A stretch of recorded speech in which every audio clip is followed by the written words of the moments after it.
Simon's exact wish and exact command.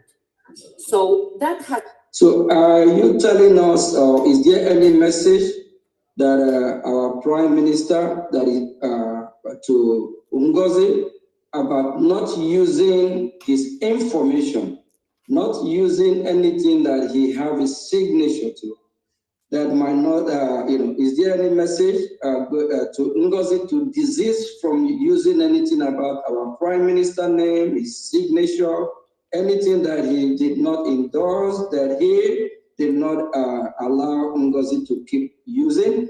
I'm aware of that. Please, can you as well let the Biafra know about that? Very one, the message and the response from Madam Ngozi to you when you discuss that with her. Thank you. Thank you. Yes, I have. I have very specific orders from Simon now, directly to Madam Ngozi, which orders I have told her via telephone just like a day ago, that Madam Ngozi should now withdraw from internet totally, like give up X, give up online, give up YouTube, give up all channels she is using to put this whole quarrel or anything else for that matter to public. I see that in the postings here somebody asks about the case, somebody wants to know about Simon's case.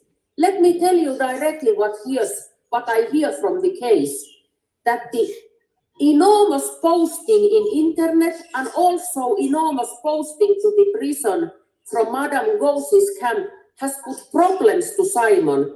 He has ended up explaining what this rioting is now and how things are in Biafran groups, and are you people a civilized government or something else? So it is utmost important that Madam Ngozi's camp and she herself don't use internet, X or any channels as a representative of Biafrans or Biafran state or whatever comes to the legal Biafran government. Of course, everybody can be in Instagram and Facebook and X, but as a civil person. But as a leader of Biafra or any authority of Biafra or any worker of Biafran government or anything concerning Biafra and the cause, Madam Ngozi is restricted to do now until further notice, which is Simon's exact wish and exact command. So that has already caused problems to the case, and I don't want any more problems to him, since he has so many things in his hands already. So this posting in X makes only confusion and disappointment. So so that is why Simon said very, very strictly and clearly that Madam Ngozi should stop that and do her work only now in chambers. Her good work, what she used to do back times ago. But this is utmost prohibited now, and utmost prohibited is to put this quarrel between Mr. Ogetsuku's people and Ngozi's camp to public. That is the worst thing she can do now. That makes Biafrans look, I might use this kind of word like ridiculous, that there is somebody rioting against everybody else. And there are so many fake news even going on, which probably we all are aware of. So even in that context, now Madam Ngozi should lay low and outside from internet totally. That is the message.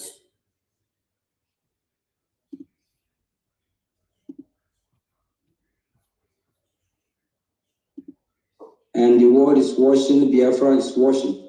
So are you telling us, is there any message that our Prime Minister, that is to Ngozi, about not using his information, not using anything that he have his signature to, that might not, is there any message to Ngozi to desist from using anything about our Prime Minister name, his signature, anything that he did not endorse, that he did not allow Ngozi to keep using? I am aware of that. Please, can you as well let the Biafra know about that? Very one, the message and the response from Madam Ngozi to you when you discuss that with her. Thank you. Thank you. Yes, I have.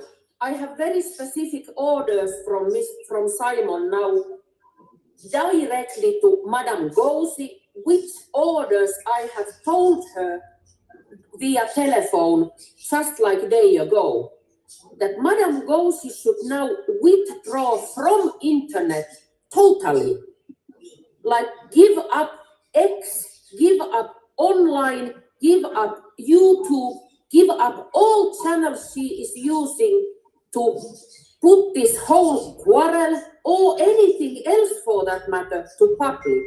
Since I see that in the postings here, somebody asks about the case. Somebody wants to know about Simon's case. Let me tell you directly what I hear from the case.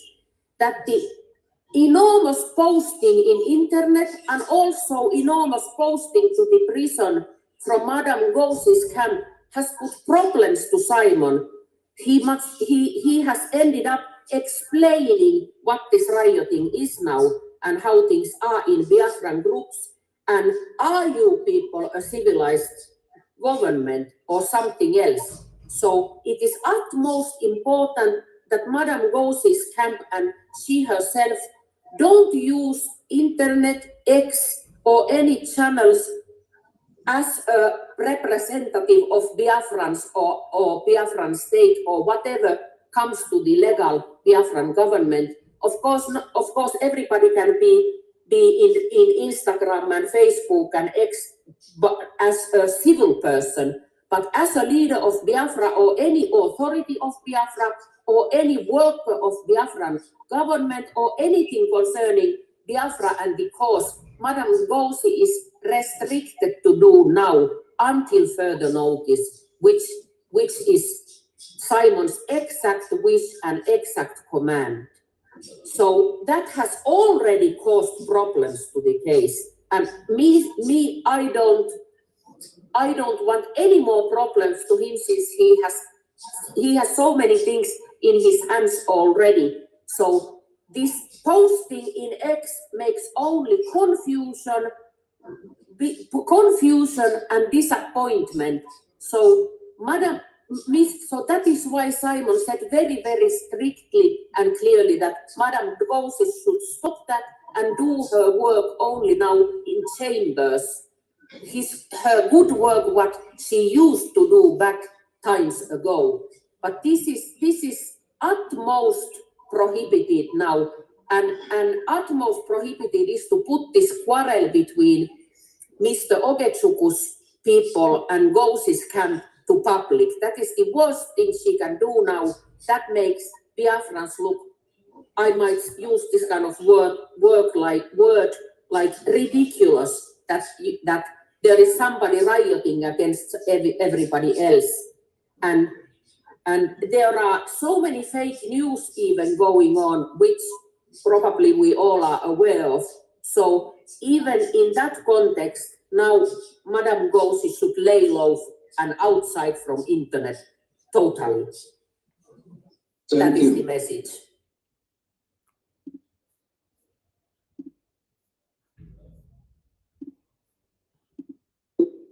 Yes, thank you, Mr. Ogechuku.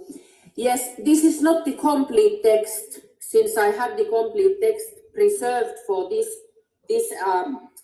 possibility that may come out as it has come. So something has been removed from this message.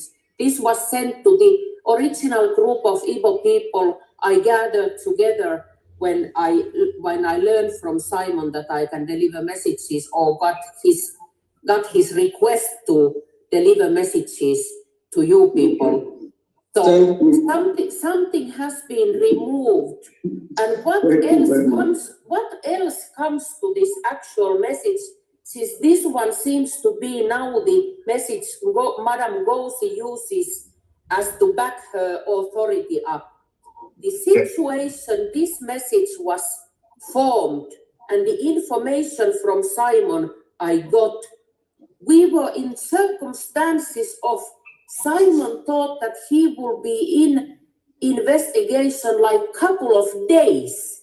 And the question was to take care of running office errands, like everyday errands that Simon is little time out, that somebody must take his, like I use a metaphor, somebody should open his mails and give and pick his calls when he's away. It was same kind of situation when I leave my office. I am the CEO and manager and the director of the board. If I leave the office for a while, I can tell my office manager that, hey, pick my calls and take care of things. I am away for 2 days. That don't mean that he will be the new CEO or new chief of board or something like that. It means that he takes care of the everyday things what are needed, not that the person self takes the one's authority and position, not at all. And that was, Simon got like few minutes to think the answer he gave to me, because those days we didn't even speak directly, me and him. It was just his opinion. And he recognized that later that he thought he is, realistically, he thought he's away for a couple of days, only maybe a week, and comes back. And if something urgent comes, there must be somebody in the office to pick his mail and answer his calls. And that is why she authorized Madam Ngozi to be that person as a chief of staff and helper to him, not prime minister on his place. That is the clear background of this message. I tell you this with true honesty. So nobody believed that this can lead to this kind of situation, that the person self goes and forms new government. And also, I am seeing a couple of messages here when people post here that are kind of negative messages, and I love criticism, since that is what we lawyers do. We answer to criticism, and that what I may say a couple of few words that I have followed this Biafra issue since I was a little kid. My grandmother introduced me to this Biafran issue in 1969 and 1970 when I was born, and since that time I have followed the situation, and that was just a pure miracle that later on me and Simon met, and this Biafra agenda started to live in our hearts. And since then I have visited Iboland 6 times, driven car in Nigeria, lived there in village, eating village food and making food for Christmas to people. I know and read plenty of Biafran history. So now I know something about Biafra, and my hands and feet are in the red soil of Iboland. So if people criticize me that I do some business here or something, let me tell you, this is from my heart, and I even jeopardize somehow myself to take a stand in this issue. But I don't mind, and I am ready to go as far it takes, because this situation now is wrong. What is happening now is wrong. Madam Ngozi should not continue this, what she's doing, and give space and help actually to Mr. Oge to get this heavy burden handled with. So and third thing, people here ask plenty why Simon don't speak directly, that they will only listen when he speaks. Let me tell you, dear friends, that is not possible. He cannot make outside calls from that prison and WhatsApp calls like almost nothing. He can only call me internally and his lawyer internally, and that is why I am there existing, that I go there, write down his every word and deliver his messages, because the prison self don't let him call WhatsApps and foreign numbers for that matter, even though his communication is not restricted anymore. So it is just not possible he can now speak directly to Biafran people. That is why I am there doing this job. And next Friday, I'm going there again for the whole day to ask his mind and continue being his message deliverer. And I believe I can have some justification, not that I am a lawyer, but I have been married with that person for 7 good years and taking care of his son since the day the son was born. So I have some capacity to deliver his messages. That is my message I want to deliver, brothers and sisters. Thank you.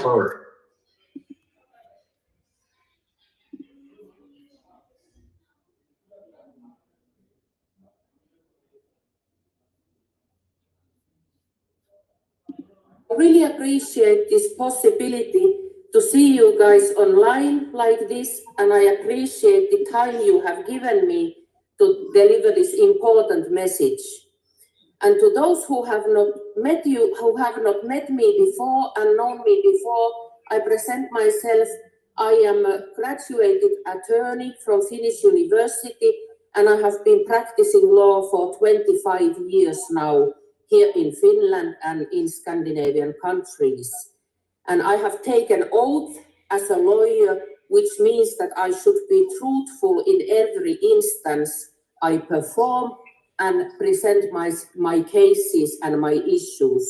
So I am kind of under oath speaking when I represent my client, Mr. Simon Ekpa, who I have been representing for years, and also been in good cooperation with him for years, and now representing him within his civil cases, which don't even have anything to do with this BRGIE issue self, but as his civil lawyer, I can deliver oral messages and written messages from him to the Biafran people he wants me to deliver.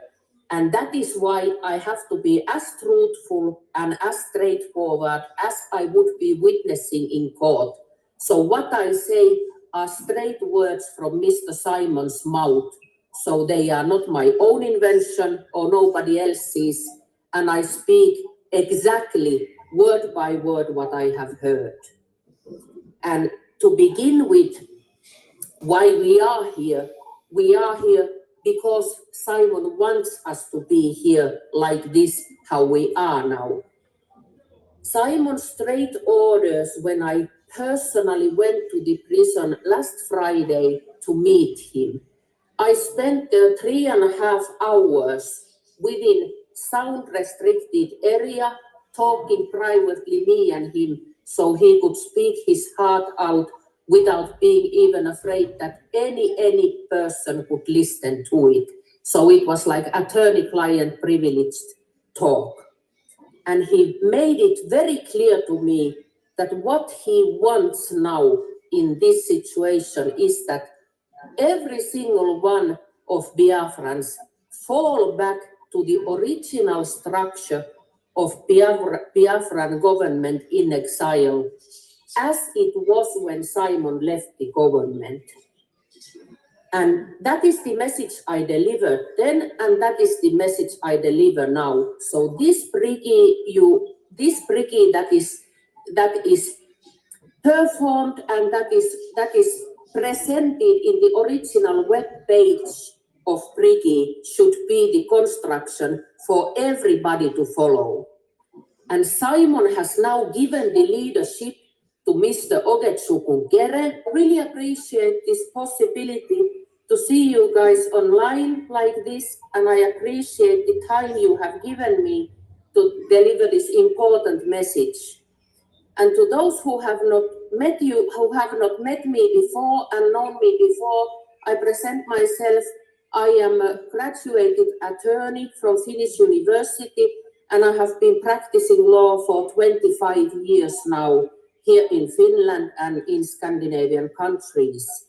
And I have taken oath as a lawyer, which means that I should be truthful in every instance I perform and present my cases and my issues. So I am kind of under oath speaking when I represent my client, Mr. Simon Ekpa, who I have been representing for years, and also been in good cooperation with him for years, and now representing him within his civil cases, which don't even have anything to do with this BRGIE issue self, but as his civil lawyer, I can deliver oral messages and written messages from him to the Biafran people he wants me to deliver. And that is why I have to be as truthful and as straightforward as I would be witnessing in court. So what I say are straight words from Mr. Simon's mouth. So they are not my own invention or nobody else's. And I speak exactly word by word what I have heard. And to begin with, why we are here because Simon wants us to be. Thank you, Your Excellency. My name is Jim Moran. I served in the United States Congress for approximately a quarter of a century. After I left the Congress, I began to represent some corporations and countries and causes that I believe in. It has been an honor to work with you, Your Excellency. Elias Gerasulis is my partner. This is primarily Elias's account, but I'm going to be working with him. While I was in the Congress, I was on the committee that funds defense and State Department foreign operations, as well as the Foreign Relations Committee. I have an interest in Africa. I was a principal co-sponsor of the African Growth and Opportunity Act. But most importantly, I do believe that Biafran independence is a just and noble cause. And I trust that you have a bright future ahead. We will try to secure your independence.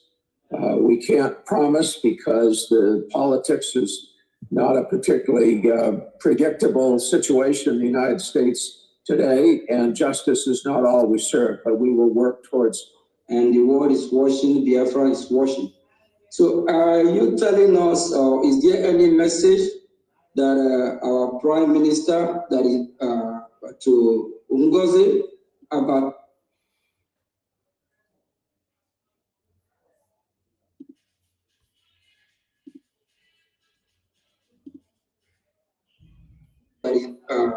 to Ngozi about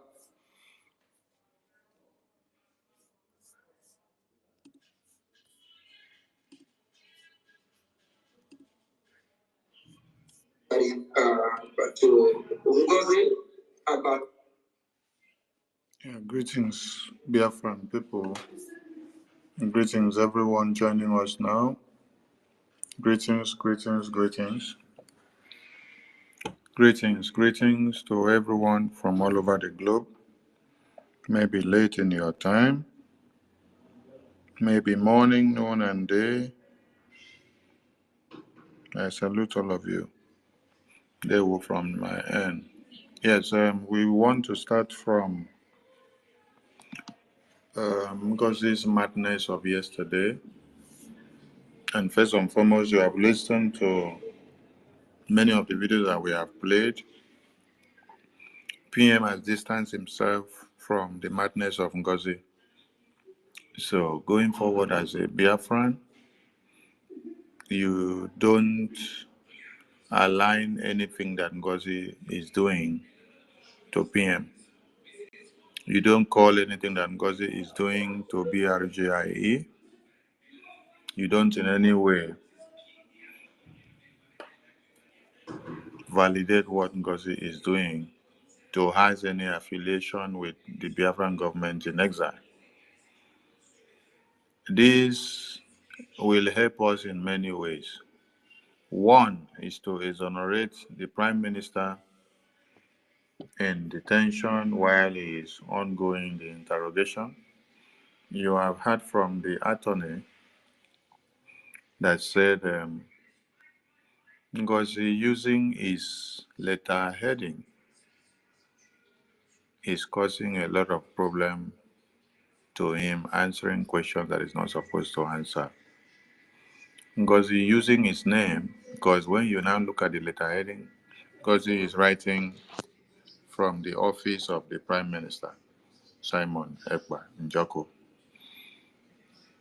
Ngozi will also be using the seal and the stamp of the Biafra government in exile, the office of the Prime Minister, and then she will use it to validate whatever nonsense that she has done. So all these and many more are thousands and many reasons why Prime Minister has to distance himself from whatever nonsense that Ngozi is doing.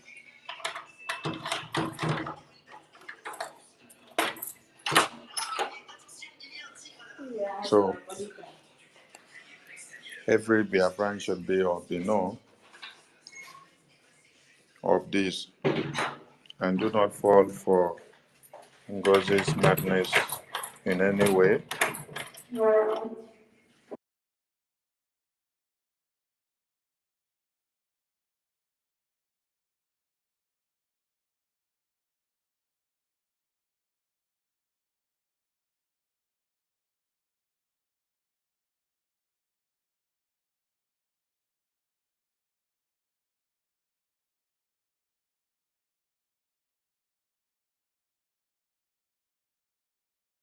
So who has not been following what we have been doing for the past years should wake up now and understand that the game has changed. This is not time where you wake up and then you twat your buttocks, you walk into the media and start tweeting nonsense. We have seen many of you that have just returned from Obedience and One Nigeria and IPOB DOS and IPOB Nigeria, and even those that have been contracted to come and attack what the Biafran government are doing. You came very late because your sole aims and objective have been exposed already. We know why you were brought in, and the gatekeepers are awake. They are not sleeping. So nothing maga. So for those in the homeland, please do not be misled by Ngozi's madness and whatever she's doing. Ngozi is not doing anybody good. Rather, she's trying to take us 2 years back. But it cannot happen because there are men that were born for this time. Men that will stand the test of time. Men that will stop the evil that had wanted to come and prevail in the Biafran government in exile. That's why Prime Minister said that it is only when men with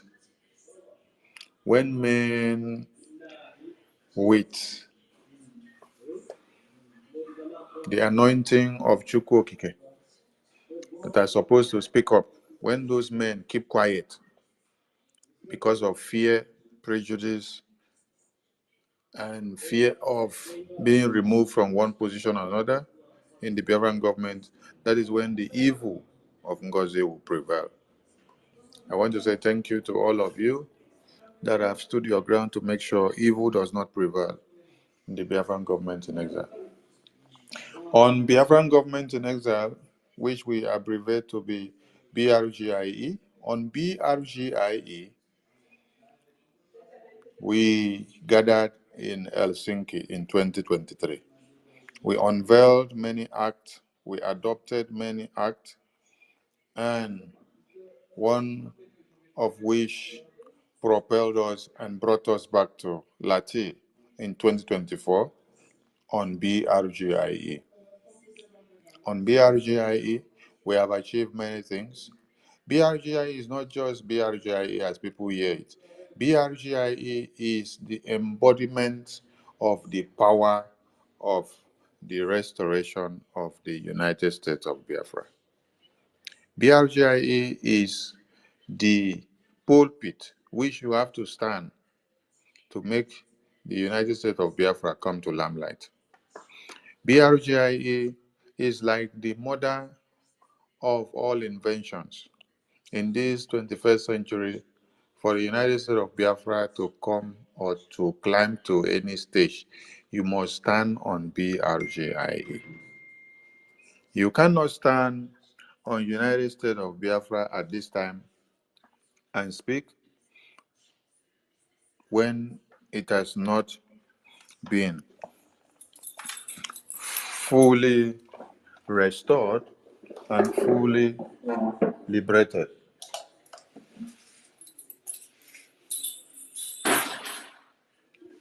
So, for us to get USB fully liberated, you have to stand on BRGIE.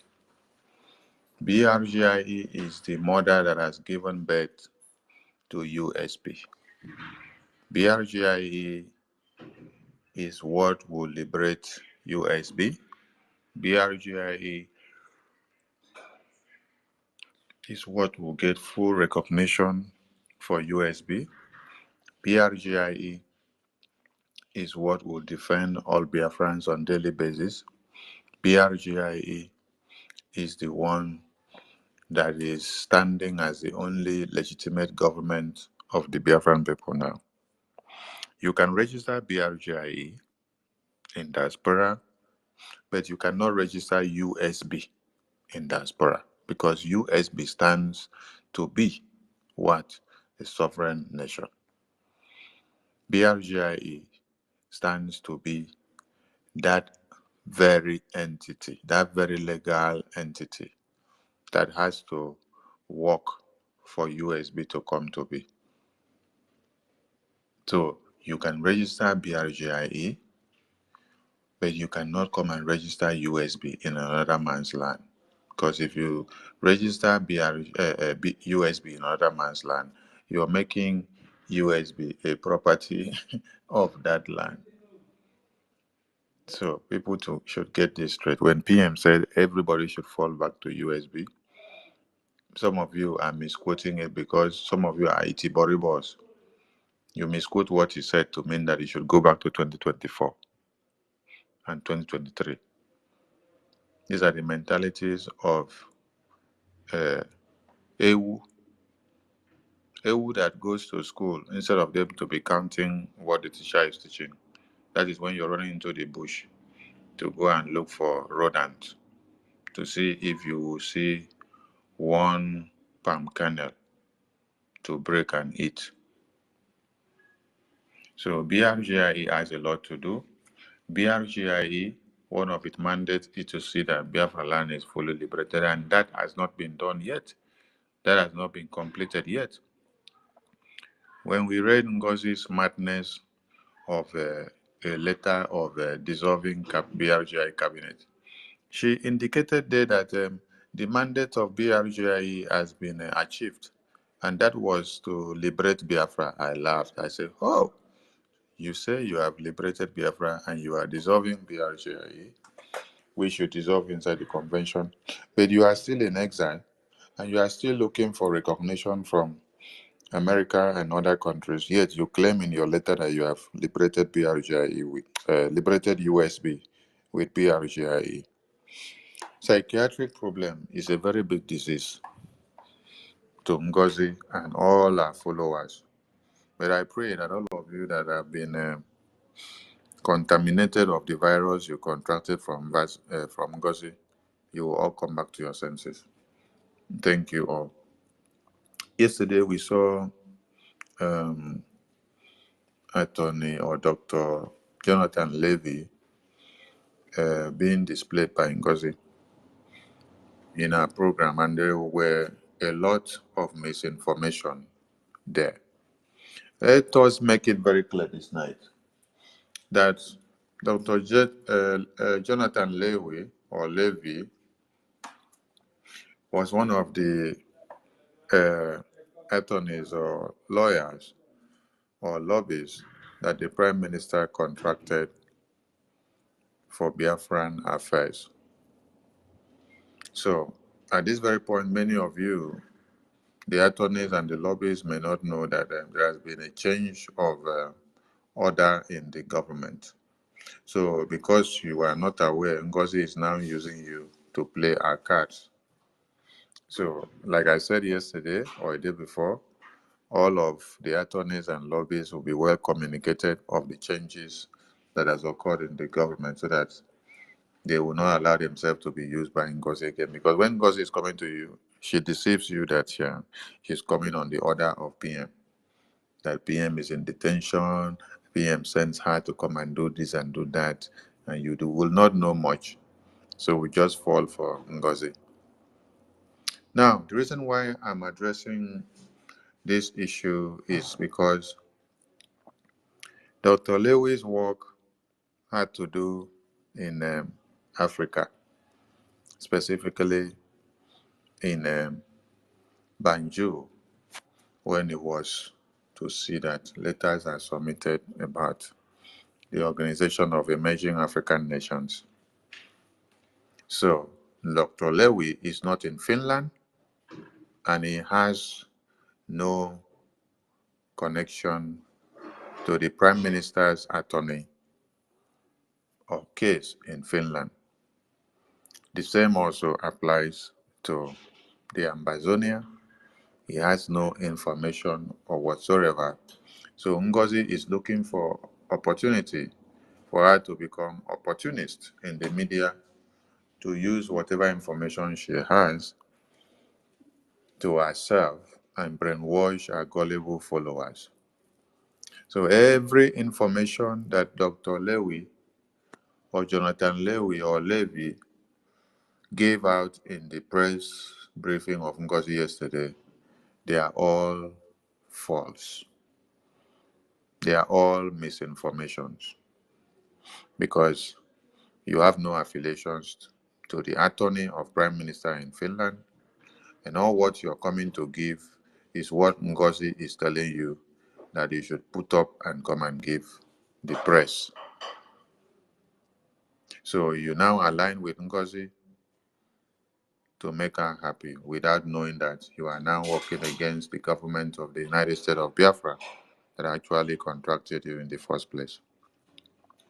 We're not holding this against you, Dr. Lewi Jonathan. We are holding it against Ngozi, and you will be well communicated. So all Biafrans should be guided. It is not everything that you see that they post out there in the media that you now go and start sharing. That is why, if you check, the media team of the Biafran government in exile have not shared those posts or posted anything out that came out from that press briefing of Ngozi yesterday. Now, you say you are working for the Prime Minister, the same Prime Minister, after his communication restrictions have been lifted, he has been able to communicate and call some persons that are doing what Biafran people need, that is working for the Biafran government in exile and to the mandate of the Biafran people. Many of us have received calls from Prime Minister on specific instructions. He has even sent an open message that should be communicated to Dr. Former, Mama Adaonowu, Pharmacist Diana. I know he's the last person. Director General of the Ministry of Foreign Affairs, Dr. Joy Irobi.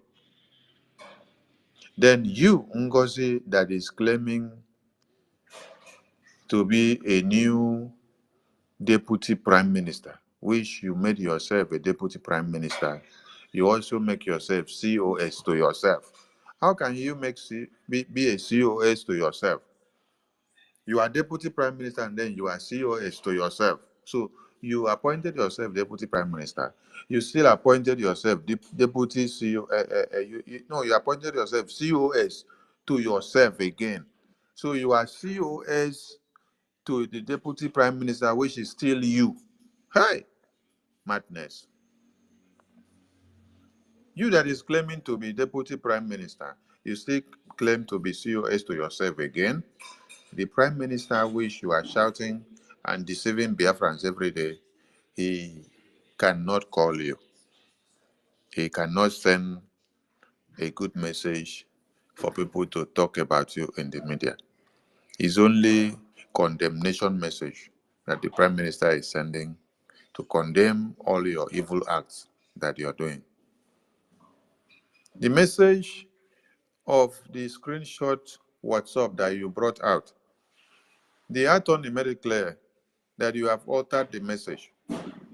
You brought out only the part that favored your narrative to be able to use it and destroy the government of BRGIE, to go and now overturn everything upside down. The attorney made it clear that the message was just for you to run an errand, that PM, as at that time, presumed that he would not be there for more than 3 to 4 days, like it happened in 2023. So he said, who will run errand for the office of the Prime Minister, just like you have always run as his COS, as his secretary? Take his calls, attend to minor things that comes in, then report back. But this time, what did you do? You capitalized on the message and decided to turn the table around to your favor, because you have been tested with power for just a week and you became a monster. What if you're given the opportunity to be in power for a month, and 2, and 3, and 4? Hey, you will destroy the Biafran government totally.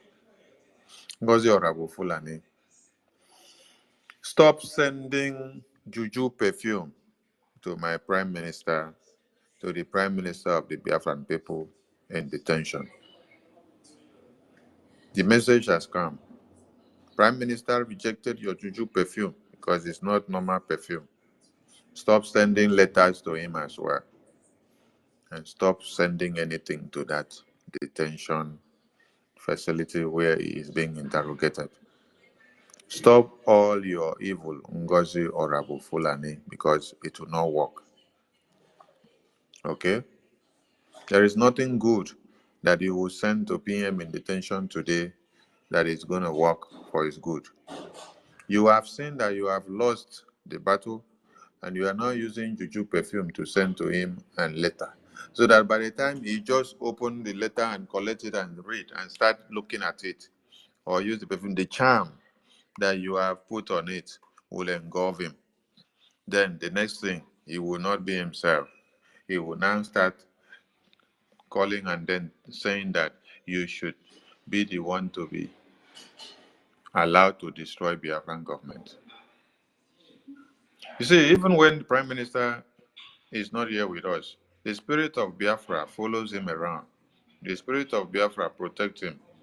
The blood of Biafrans that have perished in the cause of this liberation cannot go in vain. They protect him and they keep him alive 24/7. The same way these same blood of Biafrans and the power of Biafra is protecting our supreme leader in detention. That's the spirit that protects this man. And there is one thing about this Biafra that some of you may not know.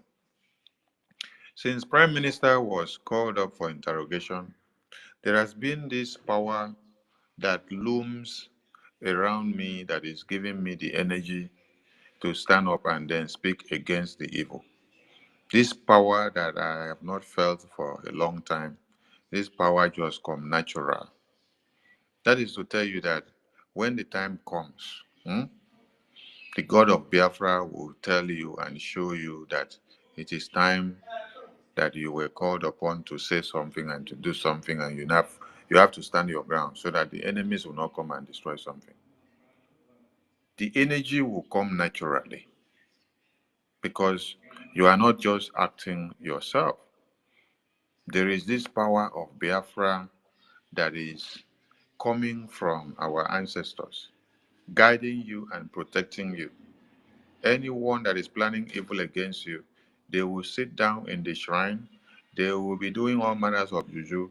You see that the bottle will be breaking against them in front of them while you are waxing stronger. So, make una continue to do una juju.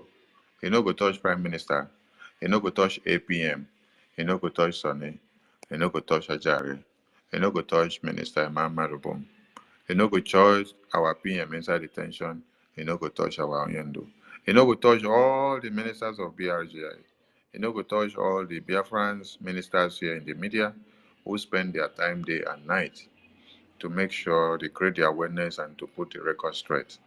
I salute all Biafrans.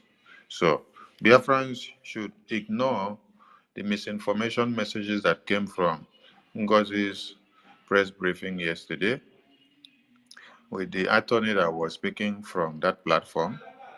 That attorney has no connection with the situation report of PM's case in Finland. So, Ngozi put him up to whatever he said and did yesterday, and everything should be ignored, because that is like coming out to give a different narrative, different from what the attorney that is actually handling the case of Prime Minister has on her book, just because you want to create an impression that you have information to give people and that you are relevant when you are not relevant. We've gone past the time of trying to become relevant. This is when Biafra is on the table. We have declared the restoration of Biafra. We are looking up for the recognitions in the United States and many other places. I call on all Biafrans once again to come back from their wayward ways that have been caused by some evil elements that have found themselves in the Biafran sphere. We have common enemies, and that common enemy is the terrorists of one Nigeria. We also have enemies within the house, and these enemies within the house are the ones that align with the enemies outside. And we make no mistake to say that we play with the enemies within. We deal with the enemies within mercilessly before we send them back to the enemies outside to go and deal with them in their own ways. So if you think that you will destroy what we have been doing inside the house because you know a little with the few times you have been here, and then at the end of the day, you will now go and have a pot of porridge with the enemies outside, you have made a very big mistake because you came very late. You see, the Enter Biafra app and the channel on Telegram, which Ngozi screenshotted and made post. This is to tell all of you that Ngozi never knew when Prime Minister unveiled and inaugurated the Enter Biafra channel and the app on the Telegram channel. This app was unveiled since 2021-2022. Prime Minister was telling us since 2021 and 2022 he unveiled it. This Telegram app or Telegram channel has existed since 2021 to 2022. He unveiled it when he was to launch the Enter Biafra app. We've been there since 2021, and when the testing of the Enter Biafra app was unveiled, we tested it, and then we continue, and then we moved on.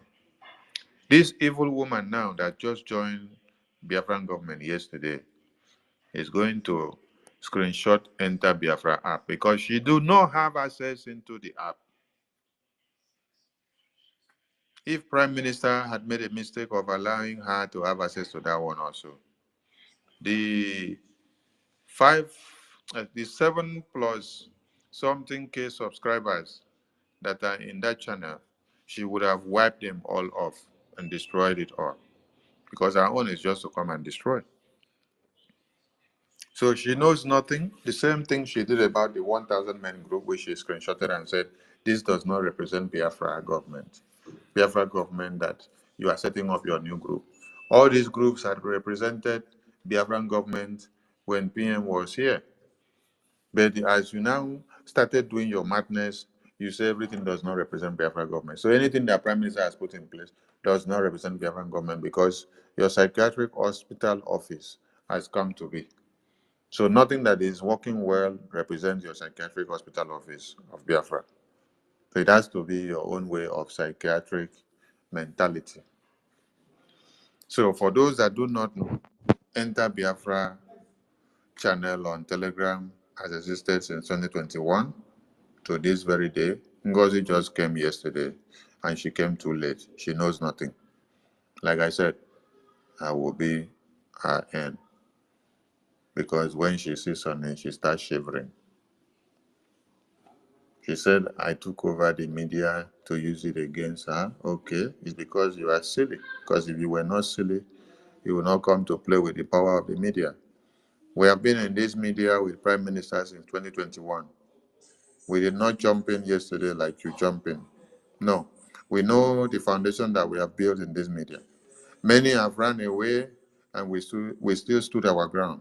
We held this media down since 2021 down to this 2025. So we are not going to back down. We know all the tempests that normally comes. We have witnessed many of them before, and then we brainstormed, we stood our ground. They hovered and then they left. They soared and then they left. And then we still stood our ground. We fought them gallantly and then we still remain steadfast.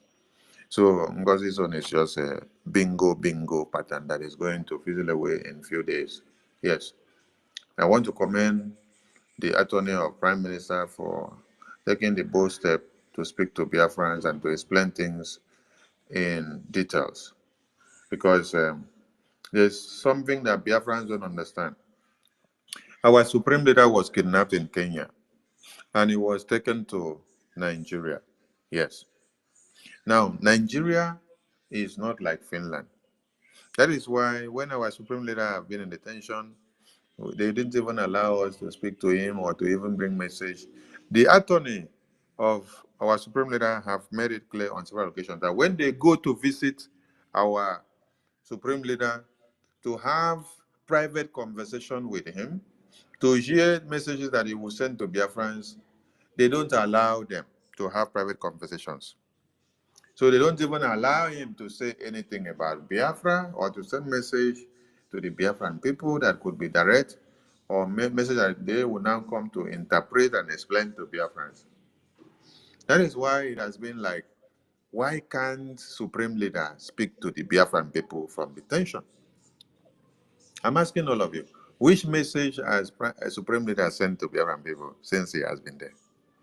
Any day you see Supreme Leader in the court, can he send message to the Biafran people? They have made several attempts to even push Simon Ekpa into his mouth in the court. Then he will blow them off. The zoo set traps for him so that they will fall in. So, for those of you that say you want to hear Prime Minister speak before you take it, you are not the real Biafrans. You are the DOS. You are the obedient. You are the enemies that have come to destroy what we have built.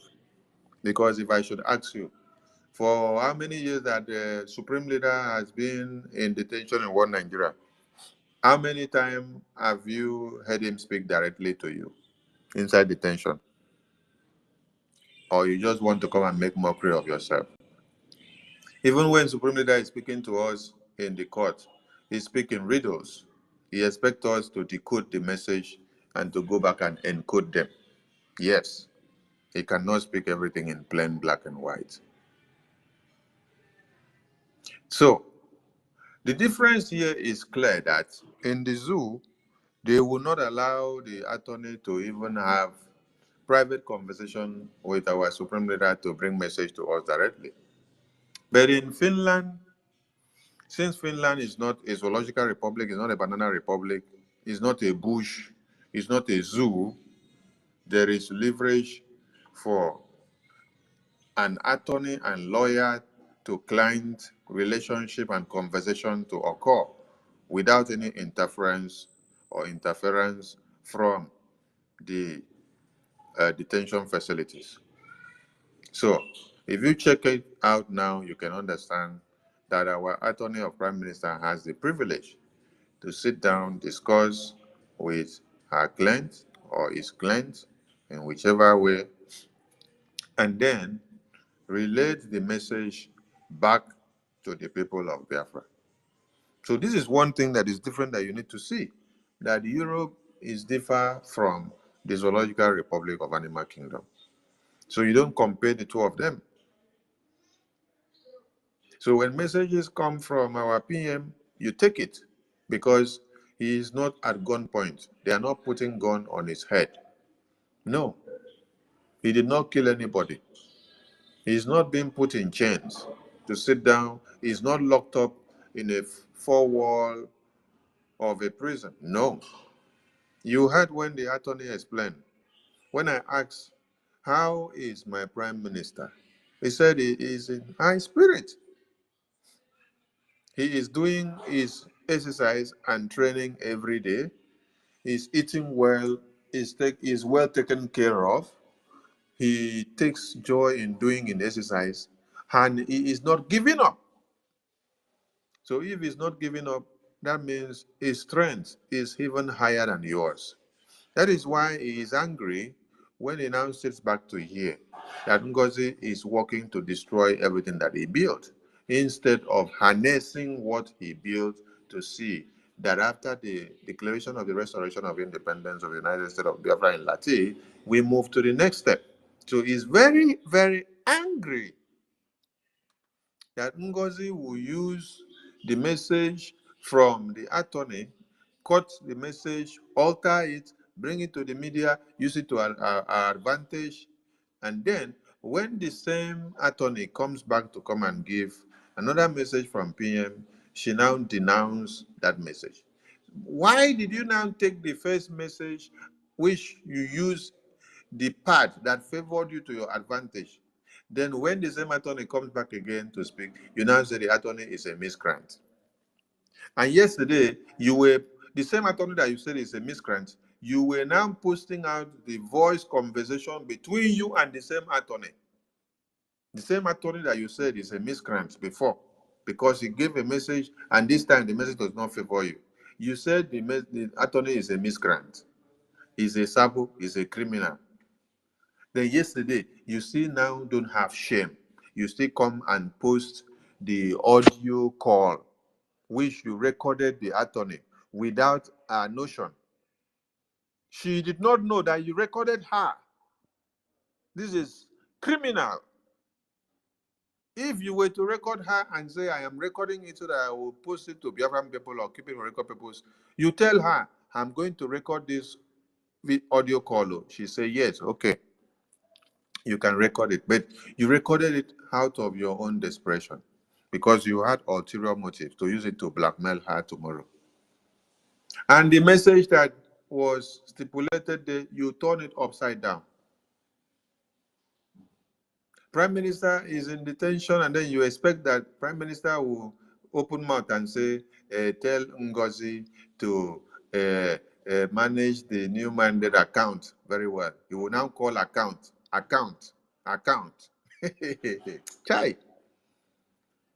When he is in detention and he is being reprimanded of everything that has to do with Biafra, he's answering questions for Biafra. And you expect him that when he is talking, he's going to spell everything black and blue.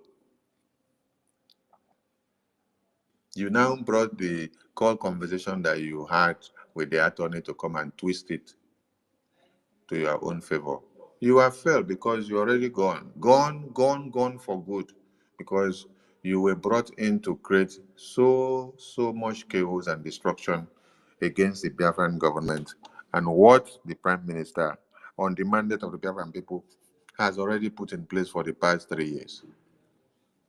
So Ngozi has failed, and Biafran people, it is time that you put Ngozi madness into the pit.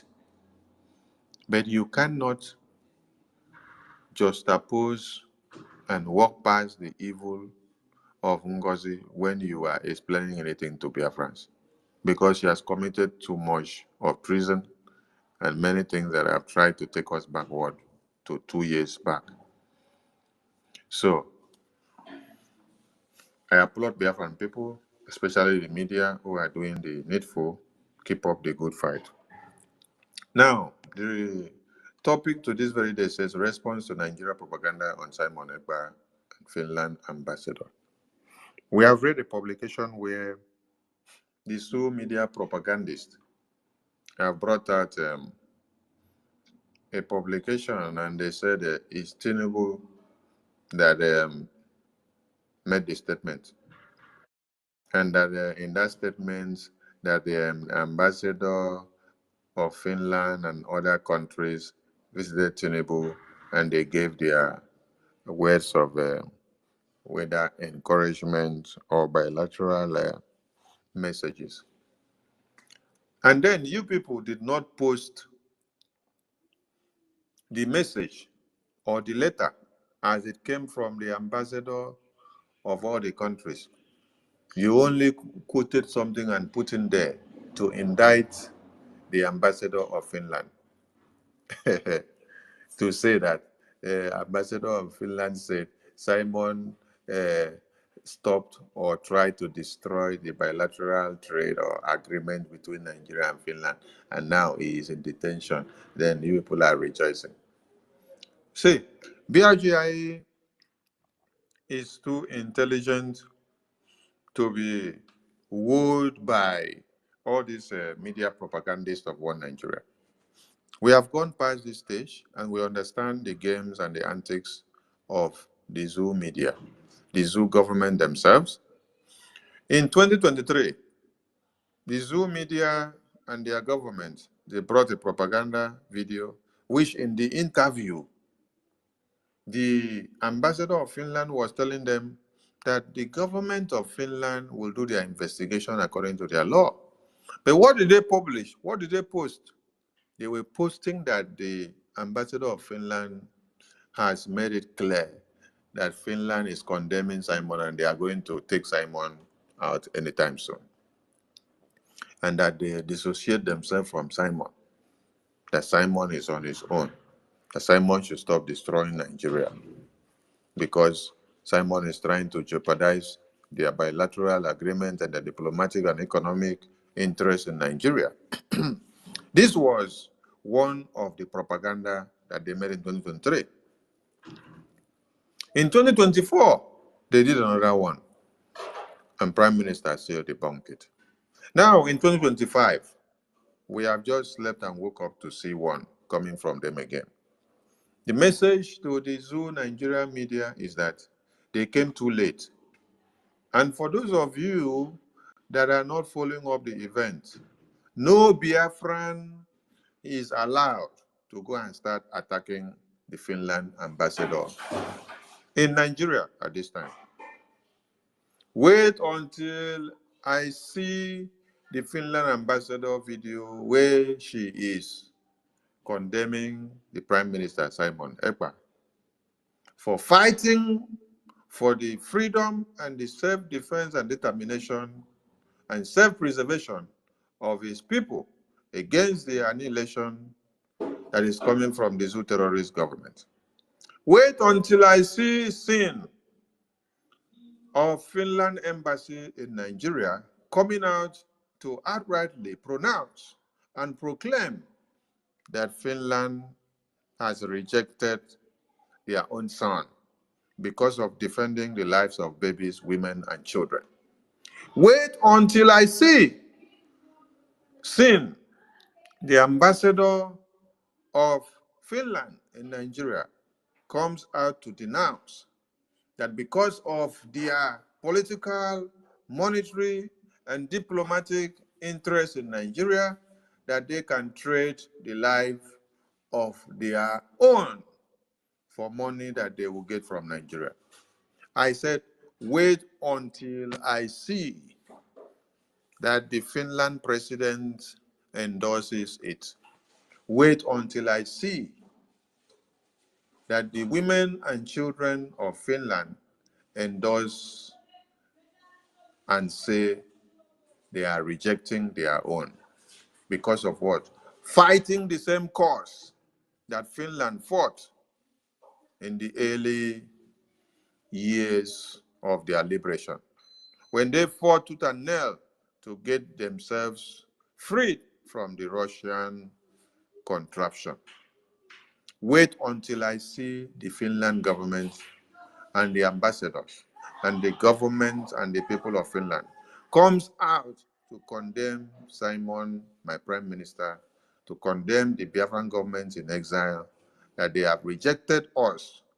Until then, no Biafran is allowed to go and attack the ambassador of Finland in Nigeria.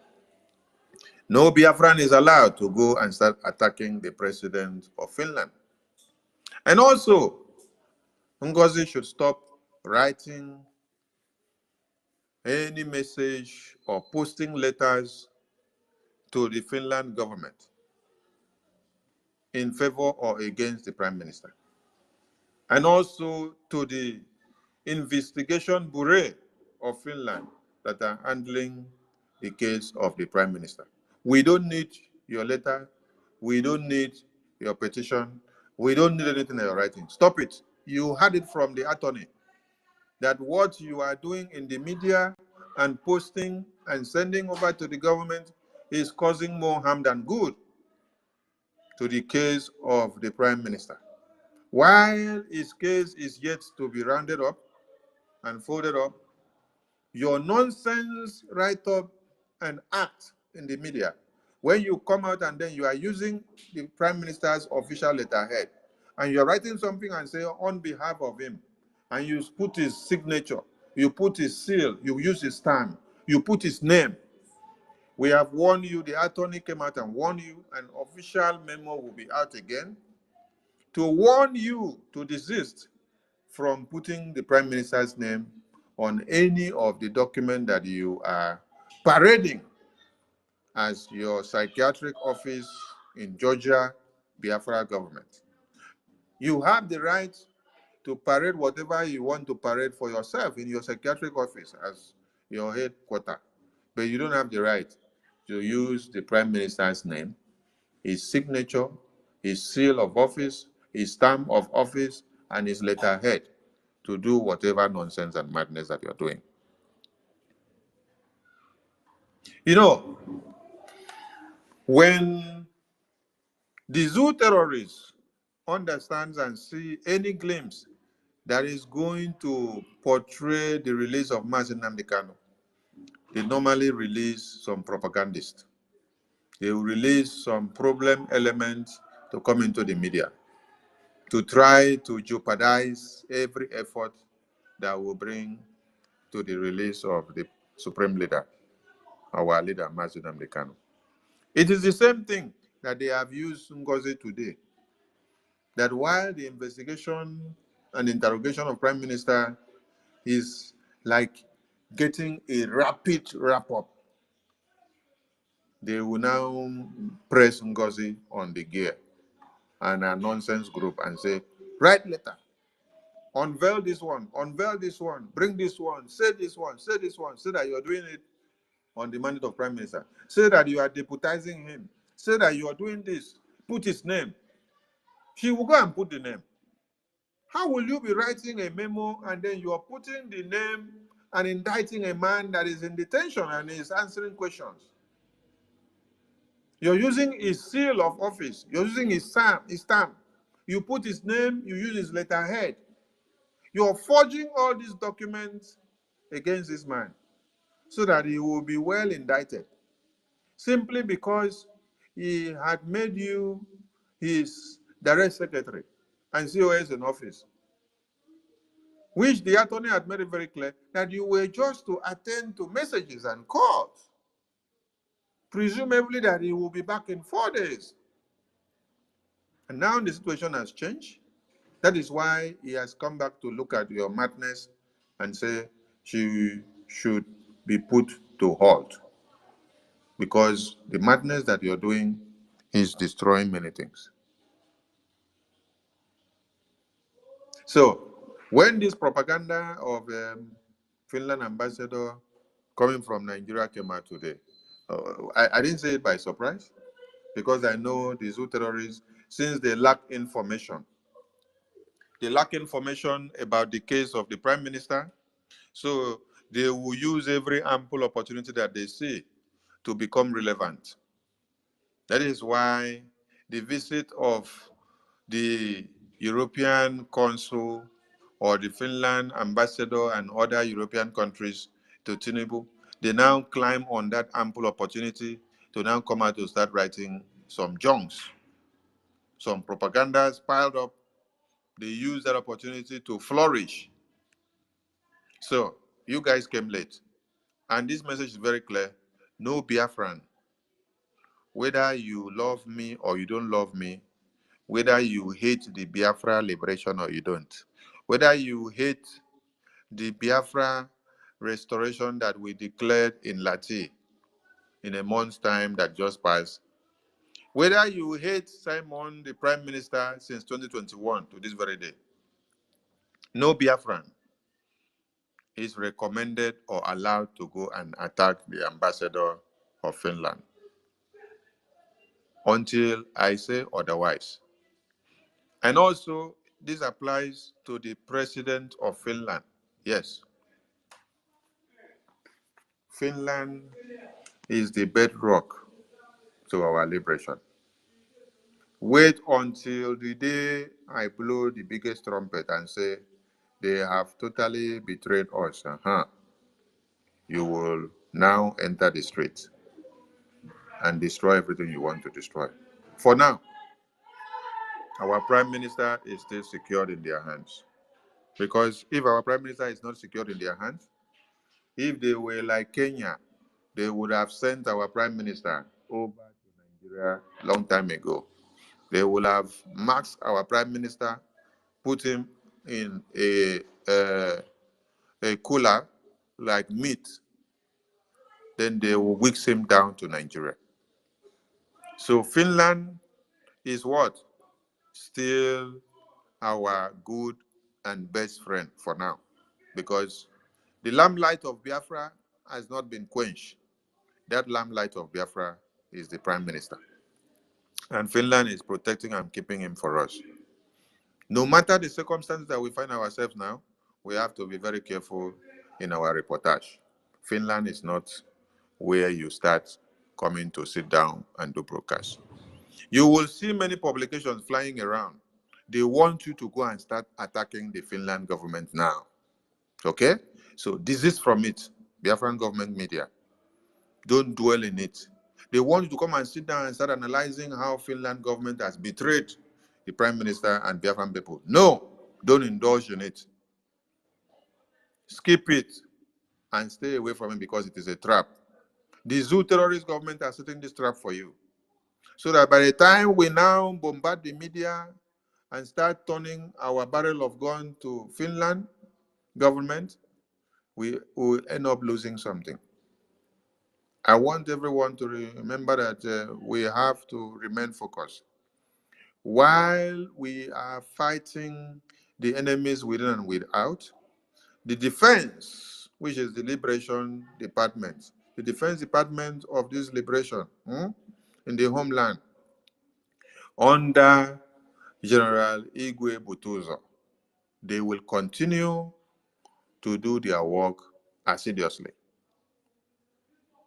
When Prime Minister was here fighting the enemies of Biafra that were within, that is IPOB-DOS, and obedient and later emanated, we did not abandon everything to fight from one face. No. We were fighting a multidimensional battle in different ways and approaches. Our fundraising was still going on. Our town hall meetings were still going on. Every meeting was still going on. And the defense forces were still doing what? Fighting their battle in the homeland. While we continue to fight the enemies that we have in the house here within. So that multidimensional approach will still continue. So nobody should think that with all this drama that is happening, that the defense forces will not be doing their work. They will be doing. Everything works for good. While you're being distracted in the media, it is advantage in disguise. The homeland will continue to fire on, while the diaspora will continue to fire on. Everything works for good for this very government. I salute all of you. And as a reminder again, no attack on the Finland ambassador. Wait until when we get the real signal that they have betrayed us. Huh? For now, no. For now, the red light that is coming from the zoo. It is a way to make you to go and destroy what you have built so far. So don't be distracted and keep focused. Ngozi is warned to stop sending juju perfume to the Prime Minister's detention facility. It is not needed. We have detected it, and Prime Minister did not even touch it. We sent it back to you. You are going to receive it back. You think that this is Nigerian politics. You want him to collect the perfume and collect the letter and open. When he open, your juju and voodoo will now engulf his face. He will not know what to do again. Evil people everywhere. You came very late because we are up and we are not sleeping. I salute all BIAFRANS. Minister Ajare, over to you before we pick few hands. We are not going to stay here for too long. We just came to pass a message, and that message has been delivered. Yeah, thank you very much, my able Minister of Communications, Information and Media. I greet you, and only heaven will reward you for all you are doing and the way you have put this media together and made us so formidable. And then our enemies cannot even withstand us. And our Prime Minister will be so proud of you and will be so proud of this media. And the shame will be to our enemies, the enemies of this our freedom. Chineke, I don't need to go back and forth on what my minister have already said. He has visited everything, he has touched on everything. The lines are falling for us in pleasant places. We have a godly and a wonderful heritage in Biafra, and there's nothing that should distract us, nothing should sway us. Ngozi, all the juju you do, you forgot that our prime minister, he is the taproot, he is Njoku himself. Njoku. Njoku is a deity. You can't stop God. Njoku is deity. You know fear. You are buying or you are concocting perfume with juju. Now have we not left you? We have left you behind. I am just pitying for those who have seen this thing and maybe out of shame, they are still wallowing in this ungodly and demonic swamp. We have cleared the whole swamp. If you remain in the swamp, you are on your own. Some people that you think that they have sense, they are saying Ngozi have called the finance minister for accountability. Which office is Ngozi operating on to have the authority to call someone for accountability that the prime minister have never even called? And some of you, because you are zoo agents, that is what you keep saying. I can't. Now I want to ask you something. You have been putting money in accounts since the first day this woman was put there to destroy what we are doing. What have been accounted for you? Men on ground have not received a dime, a kobo, because you have not done anything. The ID card you people have registered and all the money, where is it? Are you still registering? Or maybe some of you are still giving her money for ID card and all those things. 20,000 cash was given to her from Finland. Where is it? All the money you have put into the Islamic bank, what has she done with it? The men on ground are not connected to her. She's not taking care of anything. She has not done anything as far as the liberation is concerned with money since our prime minister have not been on the stage. It has always been with the BRGIE, the Biafra Republic Government in Exile, our acting prime minister, and Success, the PA. They have been the link between the men, and the liberation is still ongoing. We have seen water still going on. Nothing can stop the water. You're not asking yourself. Ngozi is not involved in any of these things. She has not put money in any of these things. Are you? Because you have sold your soul to the devil, you are still calling for accountability. When you need accountability within where you are, you ask Ngozi, where are you? Where is the account that we have been putting in? Because, okay, she told you that she will raise an army. Where is the army? Okay, is she sending money to unknown soldiers, unknown army? You people are just so pathetic. And you all are going to learn, and you will learn in a hard way. Very, very hard way for that matter. Thank you very much, fellow Biafrans. As I yield my mic, please, Evan Sonny, you need to bring up someone else to support in the co-hosts, so that if I'm able to bring up some people while I'm still active, I will be able to do that. So that some maybe Ife is here with us. Ife can come up and join. Thank you, my boss. I yield my mic. Yeah, let's give the mic to others that are already there. If I've sent you the link, if you're free, meet BRGIE, over to you. Yeah, can you hear me? Yes, we can hear you, sir. Honorable Minister of Communication and Digital Technology, and with your Deputy Minister, Communication and Digital Technology, and Honorable Ife, Honorable MID, everybody here present, Mr. Snow, everybody. I'm coming, and I need to get my reading glass. God bless all of us in Secularum. I see the people here gathering, listening to what I'm saying. It's very important that we understand, the way things are moving. And I eulogize the Minister of Communication on his elaboration concerning the way forward. Look, brothers and sisters and lovers of freedom, we need to understand one thing. That thing we need to understand is between who is fake and who is original. That is very, very important, and it goes in concomitance with what our leader has been saying, that our people must win this battle by what you call truth.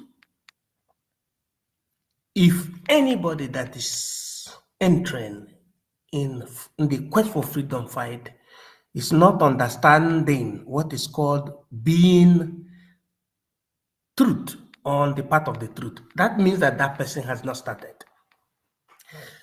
Our unfortunate sister, Madame Bao Bao, is still playing the card of Agberoism. Agberoism means somebody that is trying to rigmarole and to mimic and to transmobilify the truth into darkness. And we say that that is not what we are here for. Is somebody hearing what I'm saying? Yeah, you are live. You are live on direct. Continue. I hear you. Yeah. Now, many people that are not of the sense follow the likes of Madame Ngozi Orabueze, otherwise known as Madame Bao Bao, because they cannot make use of their reasoning faculty. The fight for Biafra is a holistic fight. Dr. Gandhi said it. And when he said it, he was trying to save his people from domination of the British colonialism. When Dr.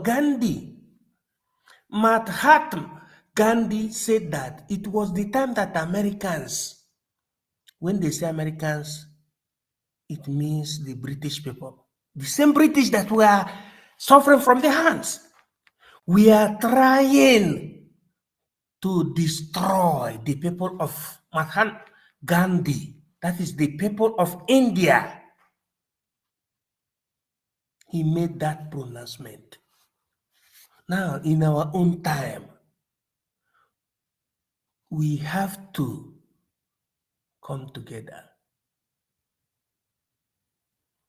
This is not a fight for individualism. When our sister unfortunately say, nobody,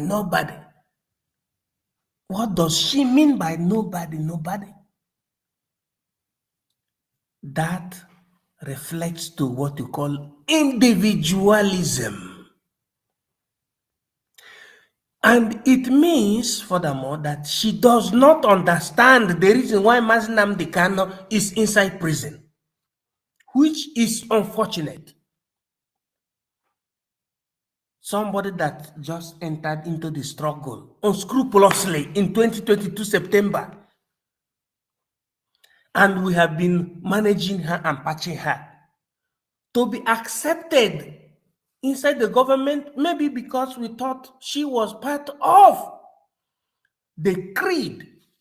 But as long as she went on, she continued destroying every department that eventually opens hands for her acceptance. That is the sign of Ngozi Orabeze. Anyway, if it is someone that accepted her, that mother will be destroyed.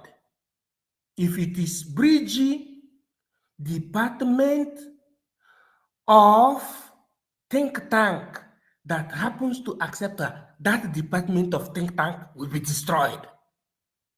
If it is the Department of Health and Technology that happens to accept Ngozi Orabeze, that department will be destroyed.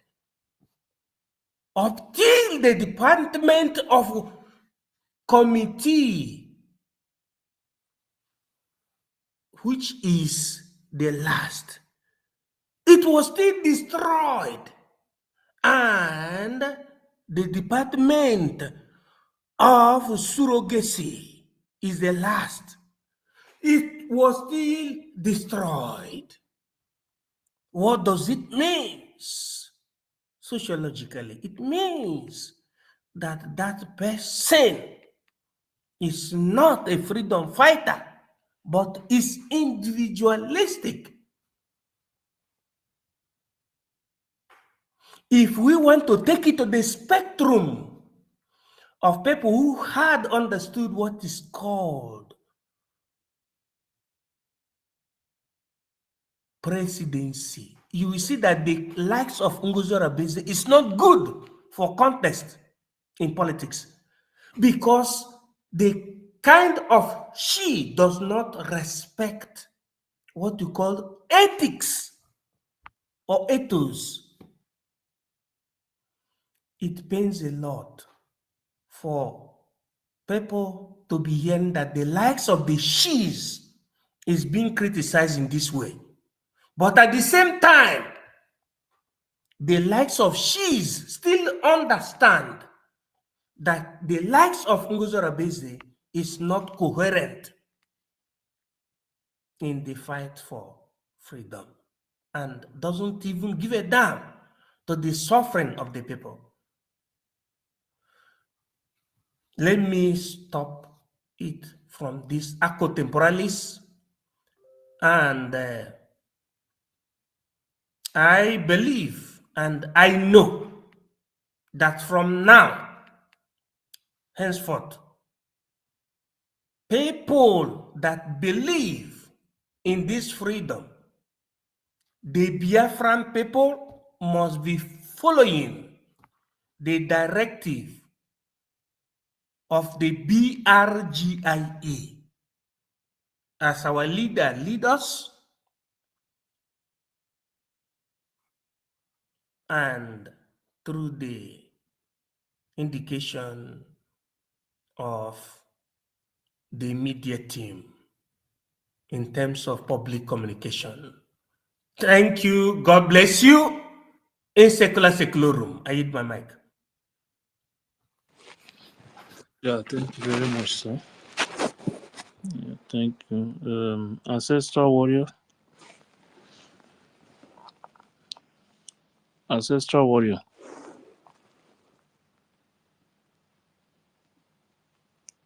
Ngozi.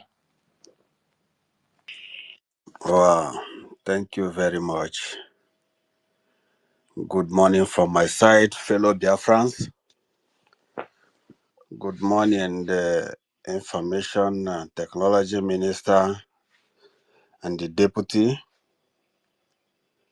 I appreciate everybody. I hope I'm coming out. Yes, go ahead.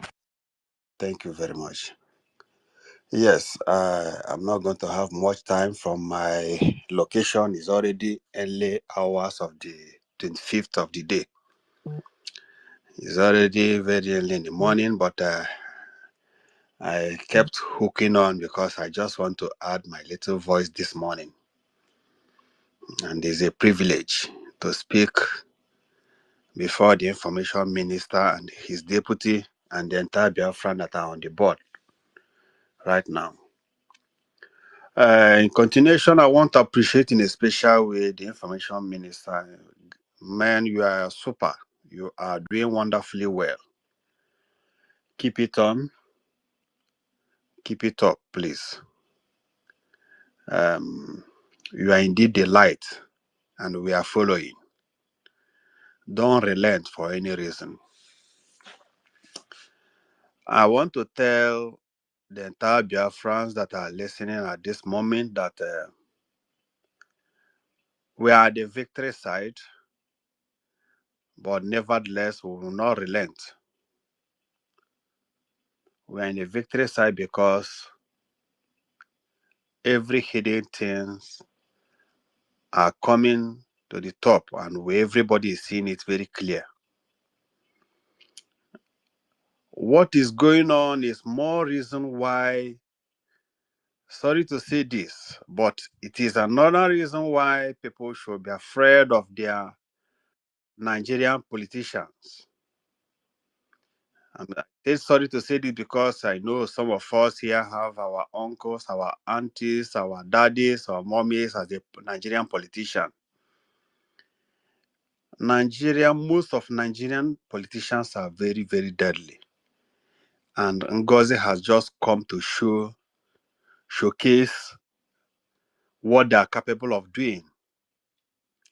What Ngozi Orabeze has done or is still doing, sorry to say this, but it's very, very another reason why people should be afraid of their Nigerian politicians. Pardon? Go ahead, continue. Okay. Why people should be very much afraid and be careful of Nigerian politicians is what Ngozi Ora is displaying. Ngozi Orabeze is displaying.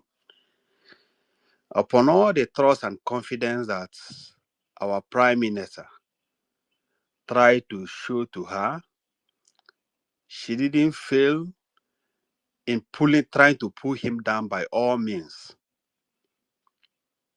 And I want to tell the Biafrans that are listening at this moment that even at this moment, we are supposed to be thanking God in a special way, because even though Ngozi Orabeze has cut so deep, but we still have much more reason to appreciate God, because we still have more. Most of us in this platform right now are aware of a particular story of the robbery of a robber that went to a particular place, and after robbing, the victim kept shouting, "Nkemjeka, Nkemjeka, Nkemjeka," and the robber was surprised and was, does it mean this person still have more money? Why is he still shouting that what he have is more than what have been collected from him or her? They went back, they search and search and search, and after everything, when they were about to leave, the victim keep shouting, "Nkemjeka, Nkemjeka." Nkemjeka means what I have is still more. And the robber didn't understand that what the victim was all trying to say is that his or her life is more precious than whatever the robber has taken from them. That is exactly what we should be doing, every real Biafran, every real freedom fighter. Ngozi Orabeze has gotten deep, but what Anointed, please. I think you are. Anointed, please Okay, don't unmute again. okay. This is Ruby Nadis. You can let me talk whenever you have time. Thank you. Okay, then after him you go. Okay. So when what Ngozi Orabeze did, we should be appreciating God, because if not because God of Biafra is alive and he's still very much active over Prime Minister and his real followers, what Ngozi Orabeze intended to do, if she was able to play along, maybe she would have gotten more than what she has now. But very, very unfortunate to her, and fortunately to the real Biafrans, she was in a haste to deliver to the people that sent her, and she was unable to catch as much as she wants. Even the few that she has collected, I want to tell the Biafrans that they will come back with the force. This very force that they have used to follow her is the very force that they will use to come back, because the whole truth is on the top. There's no hiding place for them. If Ngozi Orabeze has played her card very well and allow a real election to be conducted for she to be put in as the acting prime minister or the deputy prime minister that she arrogated to herself, maybe there will be no reason for denying her the access to the men on ground, or denying her the access to the Biafran account. And that would have been 100% sweep off for her. But to the glory of God, it was not possible for her, because she was in a haste to deliver. For that reason, we have to be very, very grateful to God. And as we are appreciating God, I want us also to keep thanking these three wise men and their real followers, because if they did not act bravely, it would have been worse for everybody. I want to also encourage us. You see, all these our noble men and women that has mistakenly followed Ngozi Orabeze for one reason or the other, the measure they give will definitely be the measure they will receive. By the time the evil woman will start slashing them, nobody, they don't even need any preacher before they will come back to confess. All we need to do is to hold our ground. Hold your ground wherever you are, because everything is very clear. I want to encourage the information minister and his deputy and the acting prime minister and every newly elected Biafran cabinet member to stand their ground. During the time of Simon Ekpa versus DOS, it was more tough. I'm happy the information minister had just enumerated it, that they have seen the unseen before. This one is just my compared to what they have seen. During the time of Simon Ekpa and DOS, he was alone. He was alone, but he was able to navigate through all those scenarios and come out victoriously. So please, no matter how rough the road seems to be, I encourage us to remain steadfast. I also want to use this opportunity to urge the information minister. We are very, very rugged in your position. We are very, very strong. We are very tough. We are doing wonderfully well. Please, no matter how tight your schedule might be because of one thing or the other, because of the situation on ground, I want to appeal to you that you have to keep coming out on a regular basis, because our people need to be educated. You need to be coming out on your YouTube, on the space, on every media space. You need to be coming out as regularly as possible to be talking to the people, taking questions, elaborating. I know that our media people are doing well because sometimes, not sometimes, on regular basis, there are 24 hours, 48 hours on this space, doing greatly well. But at the same time, we also need an old voice like yours. You need to be coming out, you and your deputy and every other person to be coming out. Like I said, here is already early hour of the morning. This is around 3:22 from my location. So I'm not supposed to be awake now. And I'm sure that most people are already asleep. And some people might not have time to come back to this very broadcast. So no matter how tight your schedule might be, I'm appealing to you to make time during the daytime, Biafran time, to speak to people. If possible, take questions. It's an appeal. I know that with what is on ground, that everybody is so much overtight. I also want to appeal to your deputy, Pastor Van Van Vam. You are doing greatly well, and you have a very wonderful information to deliver. But on my personal observation, the other day you had a guest. That a guest has a lot to deliver to the Biafran, but you kept interjecting. Sometimes, even when you are like now, you are a co-host to your organ. Sometimes you feel like interjecting. No matter how you see good point to talk, allow the person that, especially your guest, to learn before you come in. Because when you keep interrupting, it will make the person to forget where he or she is going to. So you are doing greatly well. But when you have a guest or when you have a caller on your platform, allow the person to land. Or if you are timing the person, make sure that the time is up before you keep coming in. It's just an appeal or a suggestion. And thank you so much. Thank you so much. There is a minister that wanted to talk before she goes to sleep. Okay, I'm rounding up. Minister I'm Ruby rounding up Nade. to, excuse me, Ife. Just wait a Excuse moment. me, Ife. Hold on. Please let Just Hold on, wait please. a moment. Hold on, please, Ife. Ife, hold on, please. Just wait a moment. I'm not the Thank one you very speaking. much. Hold on, Ife. I'm not the one speaking. I'm not Ife. Okay, MID, you spoke and nobody interjected. Please, just wait a moment. So I Just don't wait know a why you moment. should There interject is now. But a nevertheless, minister, hold a on, I'm lady rounding that up. want to speak. Hold on, I'm We are not rounding dragging.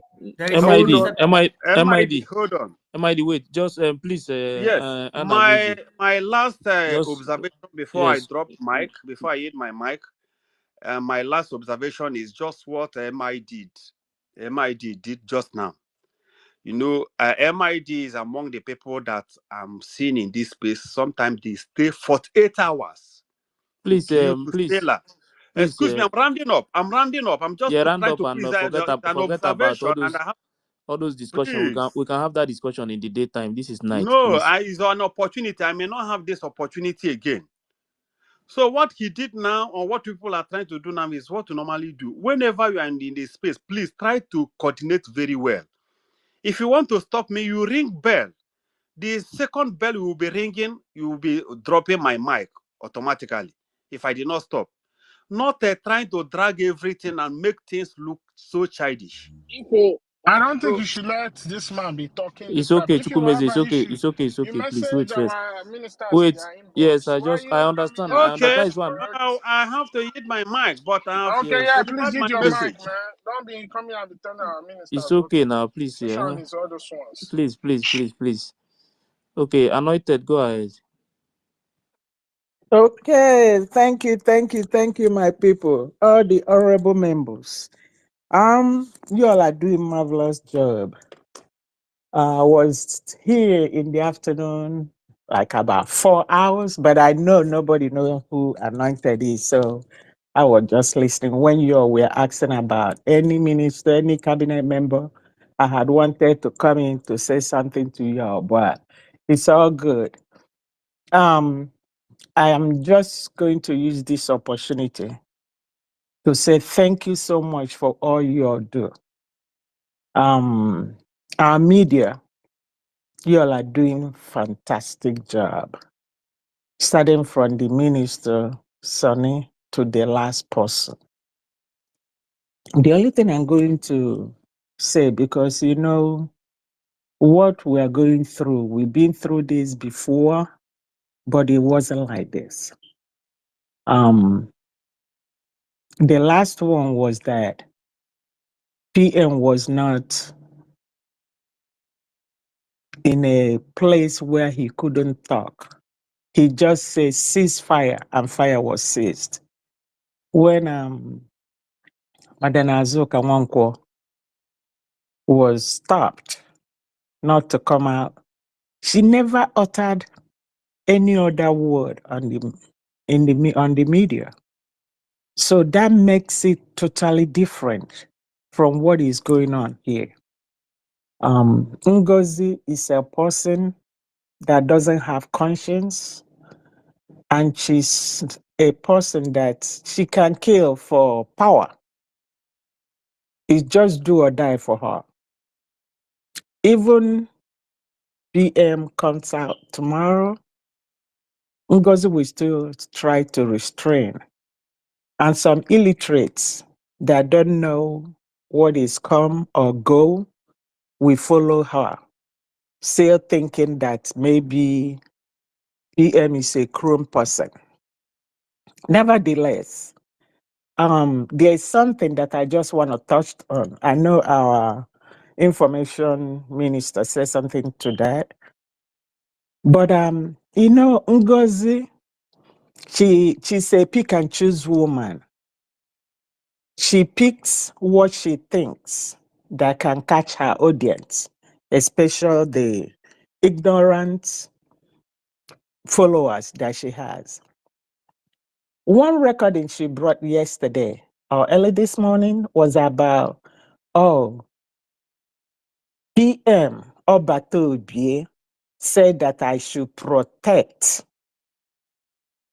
New Dimension, and she stopped it right there. Then when the attorney keep on saying New Dimension, he said, oh, okay, New Dimension account. Then the attorney said, you should know, PM said that you will know, you will understand what he meant. But Ngozi repeating that account is just to make sure that PM, because she already know what PM is going through, to make sure that she will incriminate PM into this account issue that they are going through right now.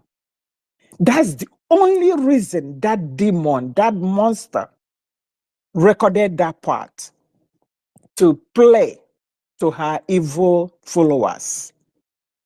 But those people following Ngozi, I'm just trying to tell them, I don't know who will see a fire and just want to jump into it without looking back. I don't know if just like the cologne or the perfume, cologne actually not perfume for ladies, cologne that she sent to PM yesterday was just, maybe she thinks, oh, PM is taking side, maybe this wood is not catching well. Let me put that for cologne and write something so once he reads that letter. But thank goodness, the lawyer said that PM did not open that letter and rejected to touch that cologne that she sent. This lady, all you all need to know, whoever that is having double mind, I was listening for those people that is having double mind. There's nothing like double minding issue here. People are dying. So many, and what we are going through is so unique in a way that we are fighting the battle with our politicians at home. Then we are coming in diaspora. to fight this kind of battle with people that we are saying that people were dying, and they are still saying it with their tongue, not with their heart. It hurts knowing what is going on. Look at how our finances is just like disappearing. Ngozi is holding this money, knowing that she should bring this money out, that we need it. You know, people down home need it to fight this war that we're going through. But she had the money for BRGIE, money for Biafran people suffering. There are some people that can't even eat, but they try, they push themselves. I hear somebody say, oh, I gave 50 because that's all I have. And she will give somebody this 50 cents. And Ngozi has the mind to leave it in her account and use it for her personal interest. I don't know. I don't. Sometimes when I think about what's going on, I feel like crying because, but we have to be strong though. I feel like crying just knowing that it's a lady doing this, that our children are dying. People's husbands are dying. People's brothers are dying. Uncles, daddies. And this lady is here holding on the money that we know that we contributed and sitting on it and still want to use that same money to make the case that PM is going through complicated. Because when this case is getting to an end, Ngozi will bring out another propaganda. And we go 247, that is Itibolibo, and the other fool that don't know who her mother is, Adadi Oranjo. They will start, and people that have common sense, then we polish that Itibolibo's propaganda. Then Finland we have another thing to look into. If it's not because of this devil woman, our PM should have been out. But what I just want to say, I don't have so much to tell you all, but I was here hearing what you all are discussing. We know what your concerns are.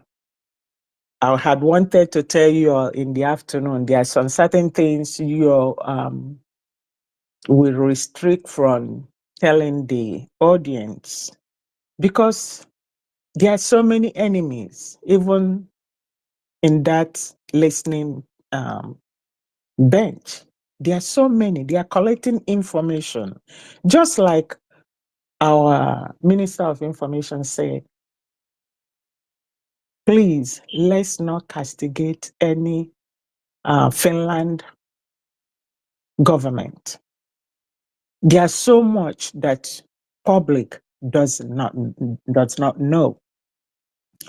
In every honesty, they are not against us, but they have to follow the protocol. It's just like if somebody will run into you, somebody is running and another person pursuing them, they run into you. Then you say, oh, what's going on? They go behind you. Then you're looking at who is coming. You have to protect that person. Then listen to who is coming to see what's going on. That's where we are. They are not hurting us. So please, I know that Ekwensu is there and Americana is university.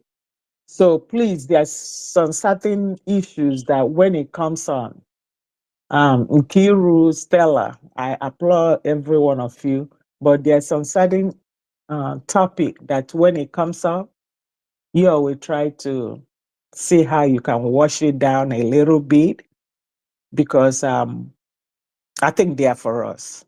For now, that's all I can tell you. But I just called this evening to say thank you Thank you for all of you. I know your protocol is to, first of all, greet every individual. I did not do that, but I'm greeting everyone that is in there, that is working hard for Biafra. That's all I have to say. I will yield my mic. Thank you again. Yeah, thank you very much, Honorable. Thank you. Thank you, ma. Thank you. Yes, Thank sir. you so much. Okay, you Let can me put me down. stand on the existing protocol. This is an honorable member. I support her submission with a whooping sum of 50 ejema. Hallelujah, hallelujah. Thank Thank you, you sir. so much. Thank you, sir. Biafra Vision. Hello, everyone. I greet all the honorable cabinet in this space today. I'm happy that I can see numerous of you in this space. Specifically, I have a question to our information minister. I don't know if you are still listening to me, please, with my humble voice, I want you to. Minister of Information, are you there?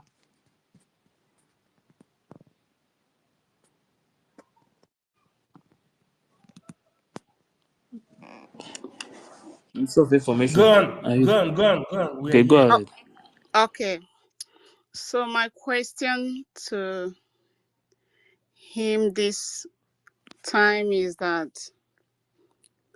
I am a good listener and also I'm a good observer in everything. I found out when our prime minister was around with us physically, there is a way we delivered information, both in space and in YouTube. I watches everything. I discovered that our information minister usually coordinates some of information. Whenever they come in group and bring out information, we would like to tell people in space to carry it on. This is what we have to discuss. And I found out that those days, he has some limited time to just peep in into the space and hear some certain things and find out some certain things, and later he will come out to correct some things he find out that is going on that is not supposed to. But I know that he has a lot in his hand now, because before he said that the spirit of Biafra has come to him at this time, with the such energy that he's using, I myself noticed that. But in line with what Mr. Ayo said, yes, he spoke some of the things I wanted to say. Some of the cabinet sometimes peeped in, listening. Like now, there is another topic that came out from Ngozi Rabeze, sending perfume letters to our prime minister. That's another topic. I want to ask Mr. Information Minister, please, can it be possible for you to relate to the people in space the particular topic, and also look into the topic we discuss in this space, and also could if it's possible to have Zoom for those people that will be hosting space and those people that will be coordinating a space, at least it will be good because you are a good analyst. And I find out that is it possible that we keep talking about Ngozi all through the week in this space, while we knew that our supreme leader Mazen Nnamdi Kanu is a prophet who has been in detention in Nigeria, and I knew that he has been praying for BIAFRANS. Remember, he said, God, I need 100 men. Do you think that 100 men that he has been praying, even continue praying while he is in detention, do you think is not what is playing out now? Do you think it's not that opportunity has come, even though when we look at it, it seems as if that our money has been divided, but when I'm thinking that prayer is what has been answered now. Please, can we continue to be talking about Ngozi? Then when the Prime Minister was around us, he said, our problem is Nigeria. I found out that most of the topic that we have in space goes direct to Nigeria, the things they do to Biafrans. But these days, the mission of Ngozi has thwarted that. Is there any way we can have a topic? Because I have someone those days when our Prime Minister is with us in physical that used to tell me that, do you know that those things that we say help to protect them at home? Because they now knew that Biafra have people.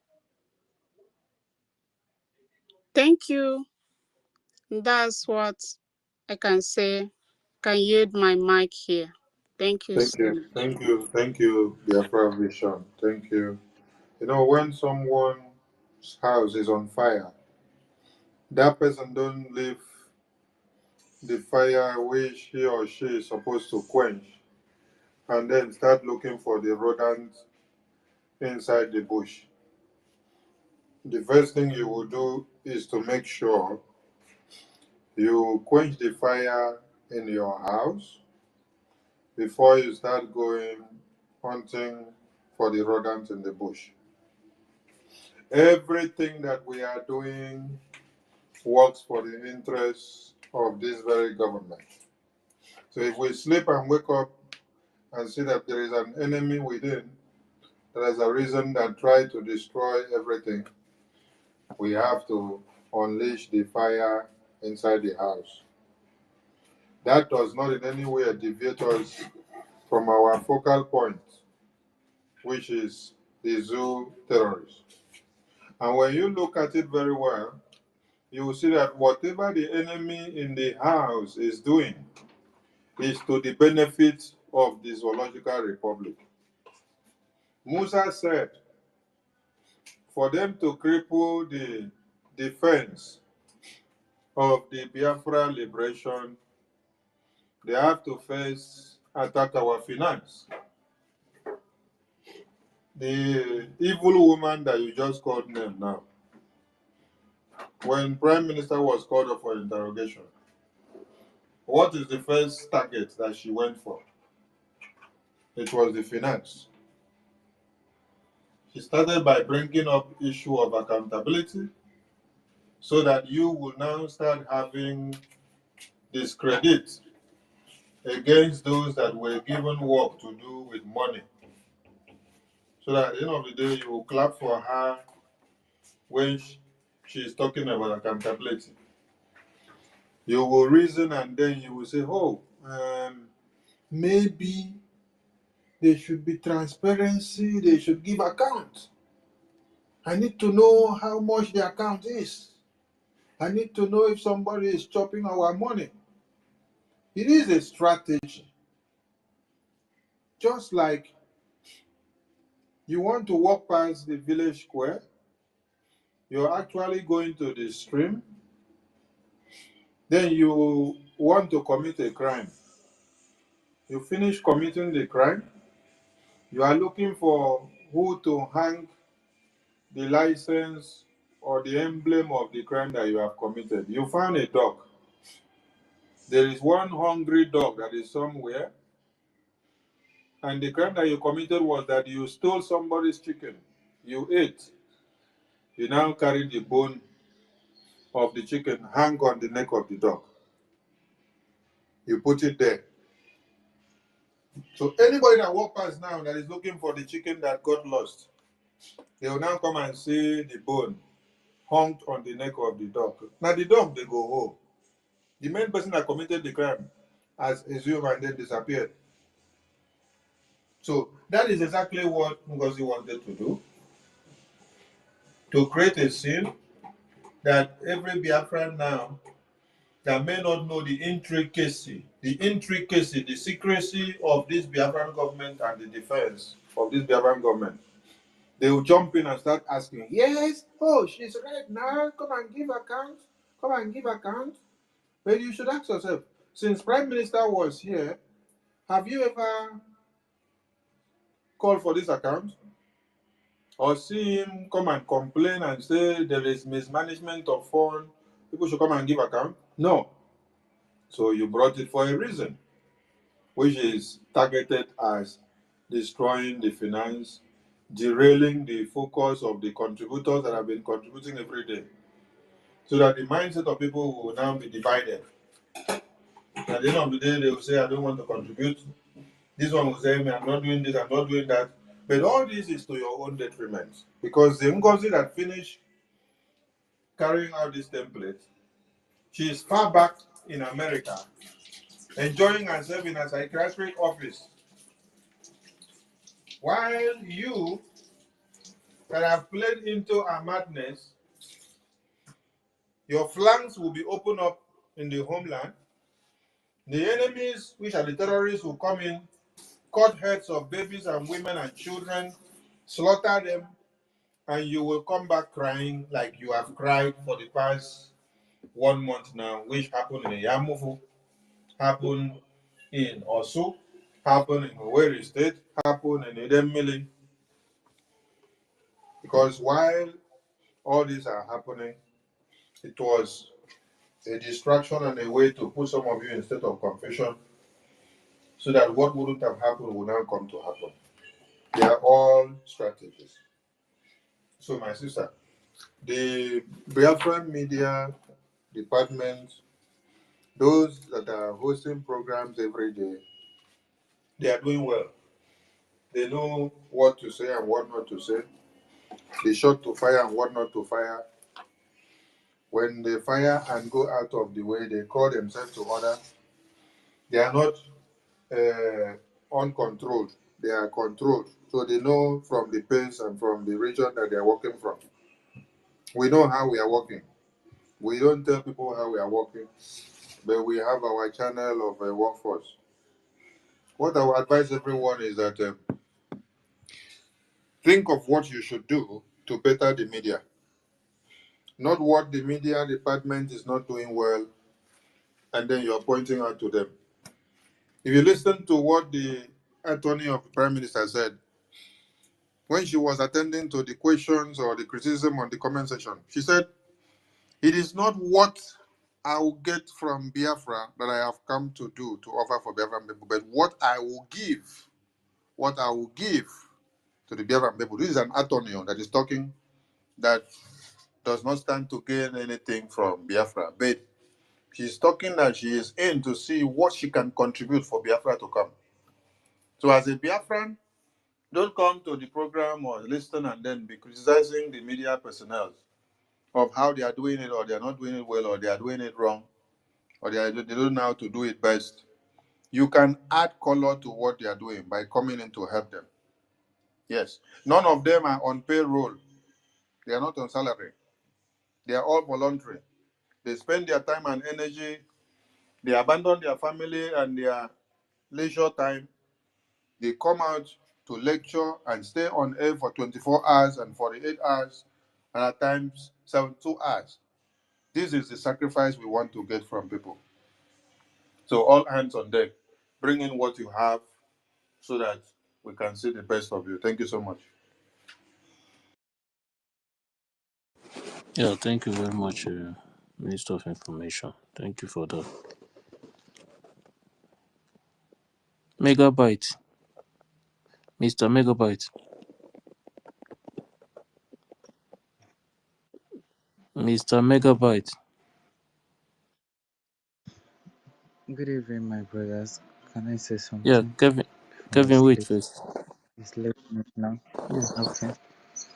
Mr. Megabyte. Okay, Kevin, go ahead.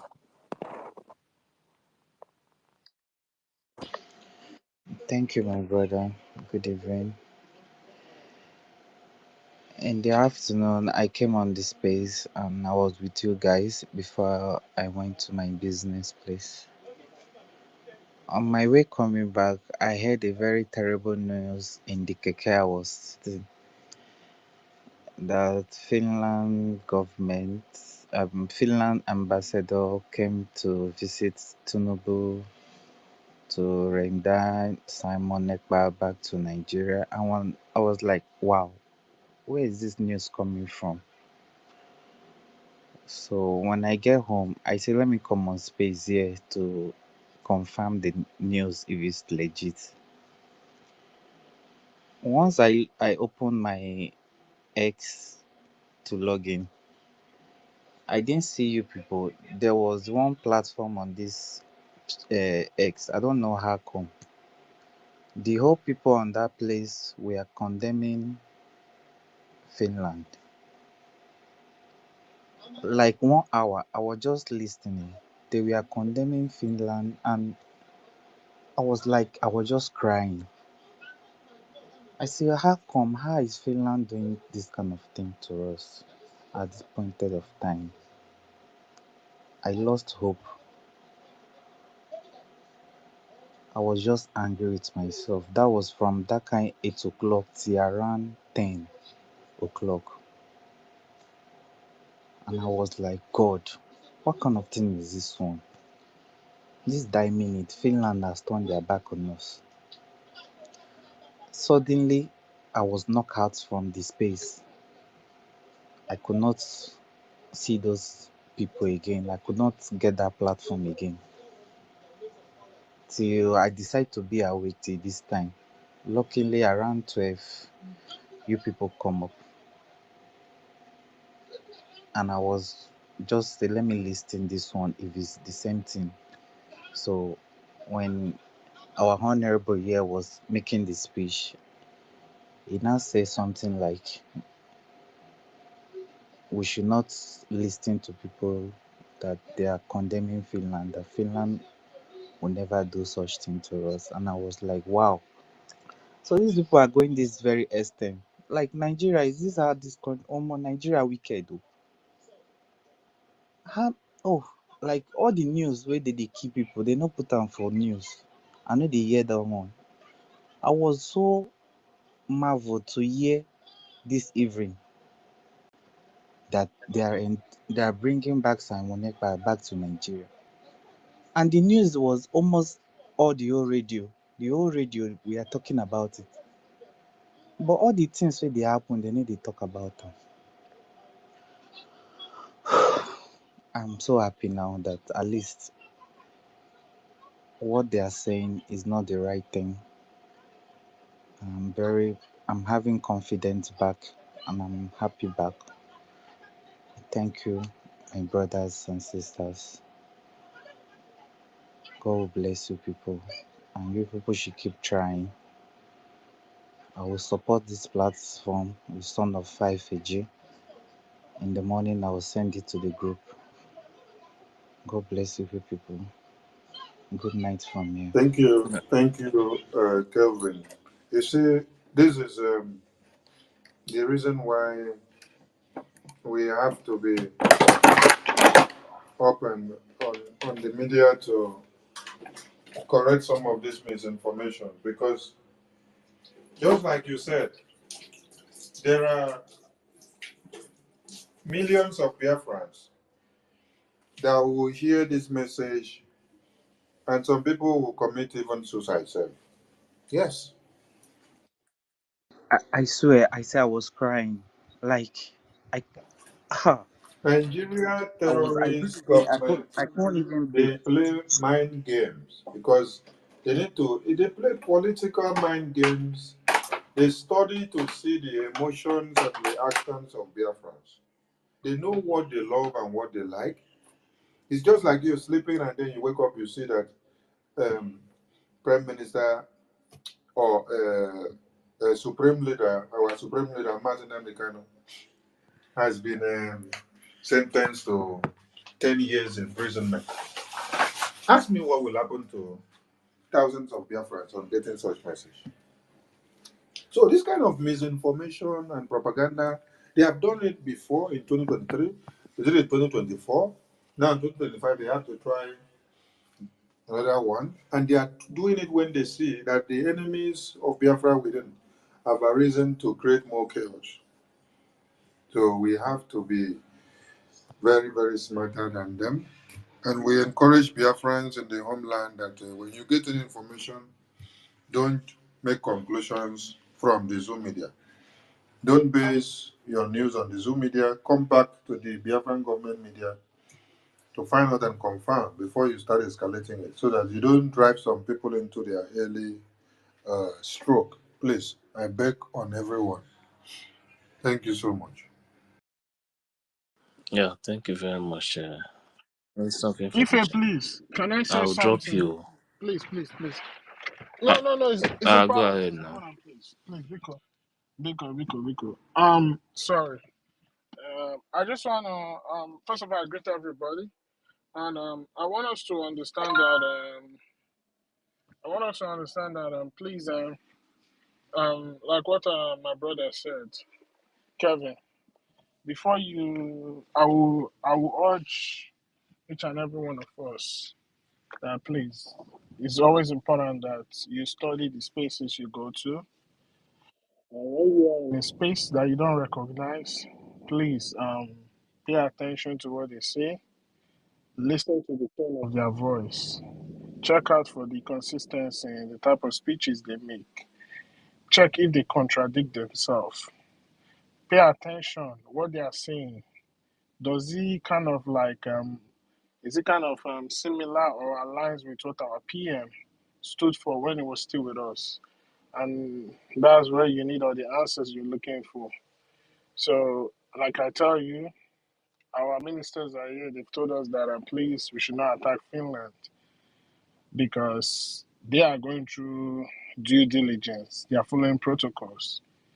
And the other camp, they don't get any information from that side. So what are they doing? Attacking Finland. They're trying to attack Finland to make Finland to kind of like jeopardize the relationship between us and the Finnish people for now. And that can in turn affect our PM's case. So we want to refrain from anything that will cause any more difficulties for our PM. So please, we should be careful what we listen to. And finally, what I want to say is this journey we are going through, it's not going to be so easy. There are going to be so many mountains to climb. You understand? And what is happening now needed to happen. And I want us to understand that there are different kind of warfare. You have the conventional warfare, you have guerrilla warfare, you have cyber warfare, you have psychological warfare. All these warfares can take place whether the people were defeated or not. After a while, they will rise up again. But the most dangerous of all, that can affect the victims or those that are being oppressed, is that psychological warfare. because it dips deep into your mind and creates fear. And that same fear you will pass on to your unborn generation. And before you know, that ideology of ever rising up to want to fight for freedom will never ever come again. There are so many instances that it has happened. This is not the first time that psychological warfare has been used. Psychological warfare is always the last resort, because when you see that they cannot stop you physically, you understand? And they see that everything that they have tried to do to fight you, instead you keep resisting, then they will go into psychological warfare. So please, everybody that has been coming here hosting space, man, you guys are real heroes. You guys are real genius. You guys are doing so much, and we all need each other to make this work. But one thing I want to say is we can never be emotional, most especially if you are right there hosting or co-hosting. You don't be emotional. When you get emotional, the enemies become happy because the psychological game they are playing is affecting you. You cannot take an emotional soldiers to warfare. You're gonna be beaten, hands down. If you remember when our leader Onyindu was here, there was a movie he talked about on his broadcast. I think he said the name of the movie is called El Cid. These people were fighting a war, and that their warrior, one of their greatest warrior called El Cid, he died during warfare. But the people preserve his body for a reason, because only the appearance of that great warrior makes the enemy scared. Despite the fact that this man was dead, they had to put him on the horse to go into that warfare. And when the enemies saw the man on the horse, like charging towards them, the enemies didn't even know whether he's alive or dead. But you see, the fear of that great warrior put a psychological attack on the other camp. And before you know it, the people defeated the enemies. Psychological warfare is very dangerous, and we are not going to play into it. But if we continue to show, well, we are all human beings, you understand? We could get emotional, but you don't want to let the enemy see that. Instead, we want to show them determination, persistency, resilience. That will give them more headache, because they will see that they cannot break you. And we don't want that. We don't want to show them that right now. And finally, please, the last speaker that was speaking, I didn't mean to come at you like that, but sometimes when the person coordinating the space tell you, please, it's okay, don't go that line, please respect that. It's for a reason. All these ministers here are the representative of the people. These ministers were elected by the people. They have the mandate of the people. They are the image of the people right now. So if you feel like something is not going right, or something that you feel like something that they didn't do right, they owe you that responsibility. They owe you that responsibility, you understand, to answer to you. But you don't want to come in the open space like this and start questioning them or start advising them on what to do. No. Their numbers is there. There's a way you can reach them. Reach out to them. And whatever concerns you have, you lay the concerns to them. You don't come out here in a public space and start making it look like our ministers don't know what they're doing. Please. This is just for future's sake. So that's what I have to say. I just want to say thank you for this opportunity. And those hosting the space, thank you so much. Yes, I need my mic. Yeah, thank you very much, Quincy. Mr. Megabyte. Mr. Megabyte. Okay. MID. Yeah, thank you, my brother. Yeah, I wanted to use this opportunity to answer our sister. That was a question that our sister asked, our sister Biafran Vision. And it's in addendum to what our Minister of Communication and Digital Technology has answered already. which is for us to be current on what is called or what is happening in our land, the confirmation of Islamization. The confirmation of Islamization in Nigeria, which is trying to spread to Biafra land, God forbid. Let us put it in a clearer term. We know that the country known as Nigeria is divided in North and South. We have been noticing that Islamization has been conversant in the Northern Hemisphere, notwithstanding the old history of Ottoman Danfodio invasion from the Badagry in 1804-1808, the formation of the Caliphate, which is something very alien to us. Today, they have started again. And our leader, Nnamdi Kanu, have been telling us that they are coming. As I quote, Fulanis are coming. They are coming. They are having this long-term Islamization. Today, Sharia is being institutionalized. Let us put it in that terminology. In the southern part of that country, starting from EKID state, which is at our backyard, our people must be preoccupied in this. Our people must be worried about the current trend of Islamization. Today, Sharia court is in EKID state. Those who think that Islamization is not real, it is real.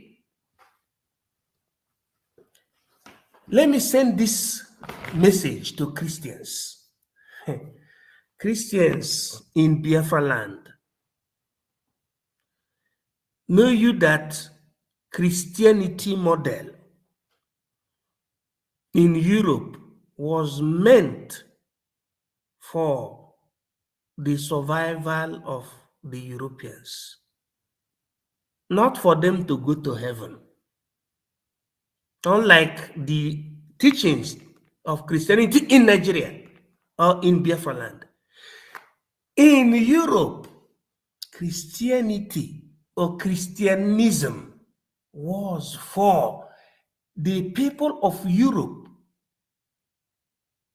to be able to survive and become civil or civilized people. Today, in our supposedly country, Islam is being merchandised to the extent that the people you call you big men and women, even men of God, are converting to Islam, and they are making use of Taj Bank, TAG Bank, that attracted somebody that we thought that was among us, Ngozi. The same tactics is being used today in making sure that they convert our people from the southern part of that enclave into something that they don't know, that we punish their generations. When our sister said, what else can we focus on? We should focus on we Christians, not to allow ourselves to be Islamized. Every preaching we're making in our churches should focus on the fact that there is Islamization coming to the southern part of that country, which is not good.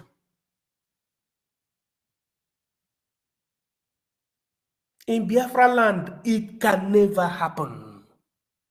It can never happen in Biafra land. Islamization can never happen because we are not Muslims. Ethically, we are Africans and our religion is tradition, African ethics and ethos. One of my Chinese expertise and Japanese expertise in terms of researchers said that if Africans do think that they are Christians, they can never progress. They can never make it in the world. But by the time Africans recognize that they should go back to their tradition is equal to their language, their ethics and ethos, then they can form a nation according to their ethnic backgrounds. They said it.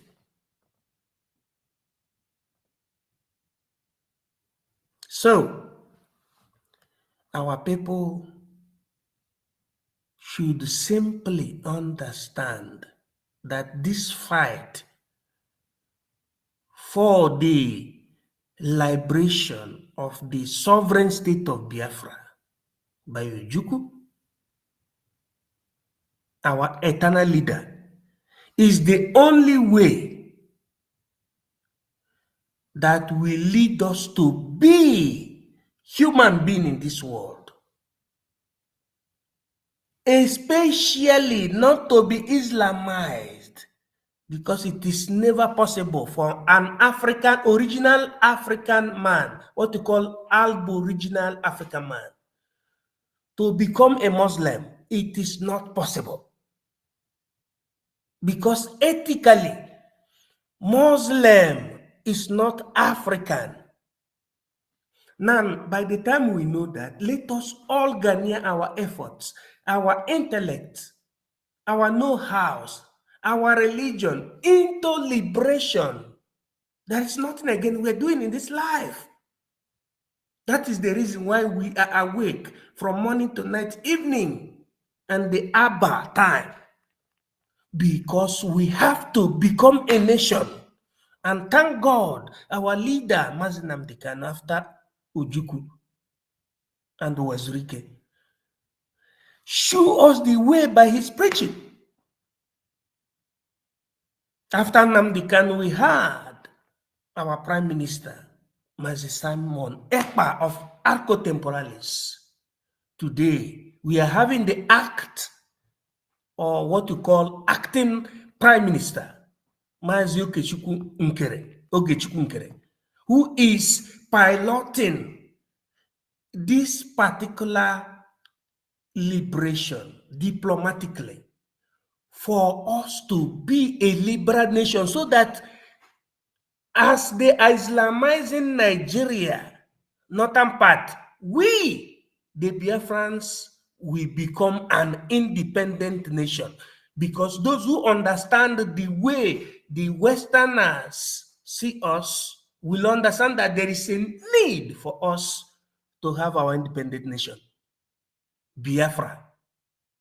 Because without Biafra, everybody in Nigeria is regarded as Muslim. Whereas we are there making noise, thinking that we are Christians. You are not a Christian, hence you are in Nigeria. You are not a Christian. You are a Muslim at the sight of international community. Because the Abuja Declaration of 1989 confirmed to us Nigeria territory as an Islamic state. That's why they brought Sharia as a confirmation. Quod placuit regem lex abet vigorem. Now, what they are trying to do is to confirm that Abuja Declaration under OIC, meaning Organization of Islamic Cooperation. But Christians don't understand, because the model of Christianity in Africa, especially in Nigeria, made pastors and reverend fathers to be thinking that the word of God is merchandised, is individualistic. They have no element of agenda of nationhood.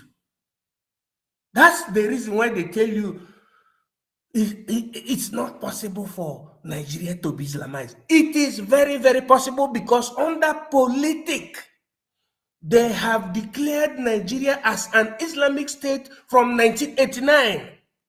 Abuja Declaration. In 1989, I was in the army barracks in the secondary school. And the General Babangida Badamasi declared it. It was called Abuja Declaration. Then all these mushroom pastors will be coming out dishing word that doesn't understand. They don't understand anything concerning Nigeria or politics. You have Taj Bank. You have OIC, Organization of Islamic Cooperation. They have Taj Bank. Where is Christian Bank in Nigeria? Christians don't understand. At the same time, they fight against their fellow brother that is fighting for freedom. Reverend fathers, let me stop there. Our sister, what we are focusing now is for us to be liberated. Not Ngozi Orabese. Ngozi Orabese doesn't understand anything. Because if somebody who is calling herself Deputy Prime Minister, which does not exist, does not understand the base of the formation of the word Prime Minister of Biafra, and at the same time does not understand the meaning of what you call the charter, which is the foundation of anything you're doing positively concerning Biafran restoration. What does it mean?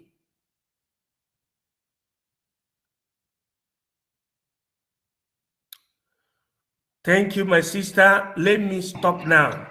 God bless you. MID, can I add something, please? Taj Bank is the local level in the zoo. While you have another one called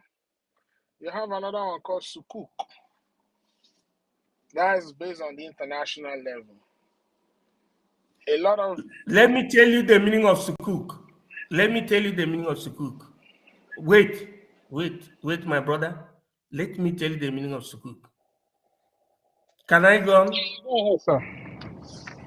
Sukuk is an Islamic constructional project being orchestrated for African Mujahid countries to follow suit as a replacement of what you call,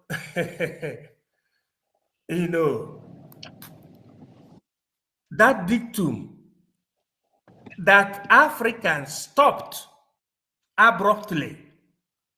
What is that dictum? That African stopped abruptly. It is called Ruga. Ruga means a kind of very, very negatively Hellenic system of claiming of lands through the marauders. It's like you want to use this system that will be hiding from the know of those who went to school. Ruga. But Sukuk is for academic aspect, which means you can confuse people through deception, thereby saying that, look, you can, that is, we will construct this road for you, or you can get money, loan from our bank. But when you get, or once you get that loan from our bank and construct that road will be recognized as the project of Sukuk. Am I right, Ekwensu? Yeah, you're right. And one other thing that is involved in that Sukuk, if you think it's a joke, anybody in the zoo, when you are traveling, you understand, look at the road, you will see a lot of Sukuk projects. You understand? So what they do is they compel your governors to go there and borrow money. They borrow ridiculous amount of money with next to nothing interest rates.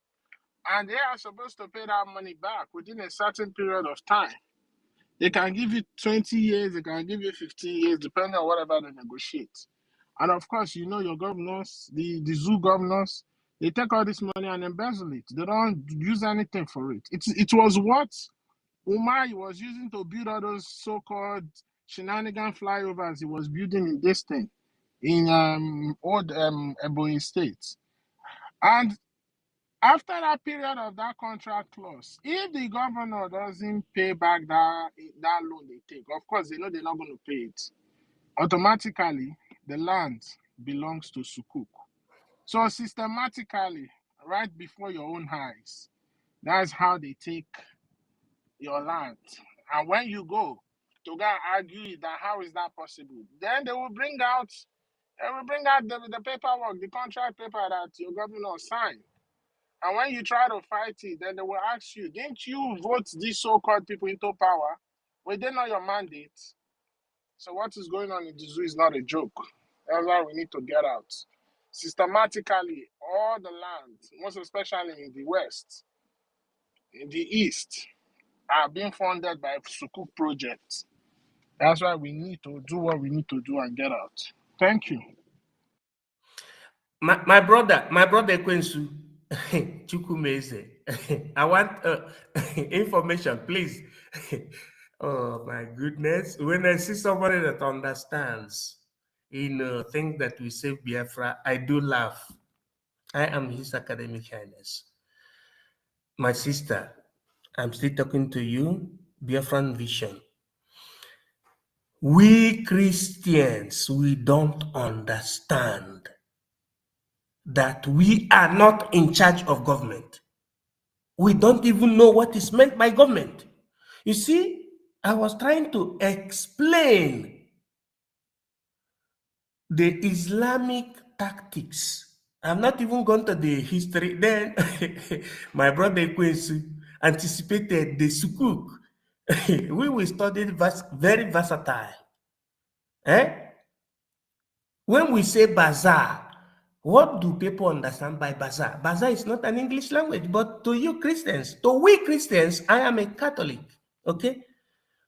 They made us, the Christianism in our land made us understand that bazaar is good something. But I'm telling you that bazaar is an Islamic terminology. Ekwensu, am I right? If I talk now, they say I'm attacking, but I won't say anything. Let me keep Okay, quiet. stop. Stop. I'm coming again. There is another one, another terminology, Islamic terminology that we have been using without we knowing, just like the bazaar. We say sukuk. There is another one. I said Taj Bank before, but there is another one. Mujahid. Mujahid. Some people will be taking that title, that as a title. Mujahid is not a title. It means simply Agberu. Agberu in Islamic terminology means set of people that are being used for the conquest of their own brothers. But in our own enclave, you see somebody saying, I am a Mujahid, Asari Dokubo. For example, you think that that is a big man? No, just like when they say Alhaji, it's the same thing, or Sarkin, it's the same thing. If I start speaking now, people will think that I'm a Muslim, like Allahi Lala. Opposite of Alhamdulillah.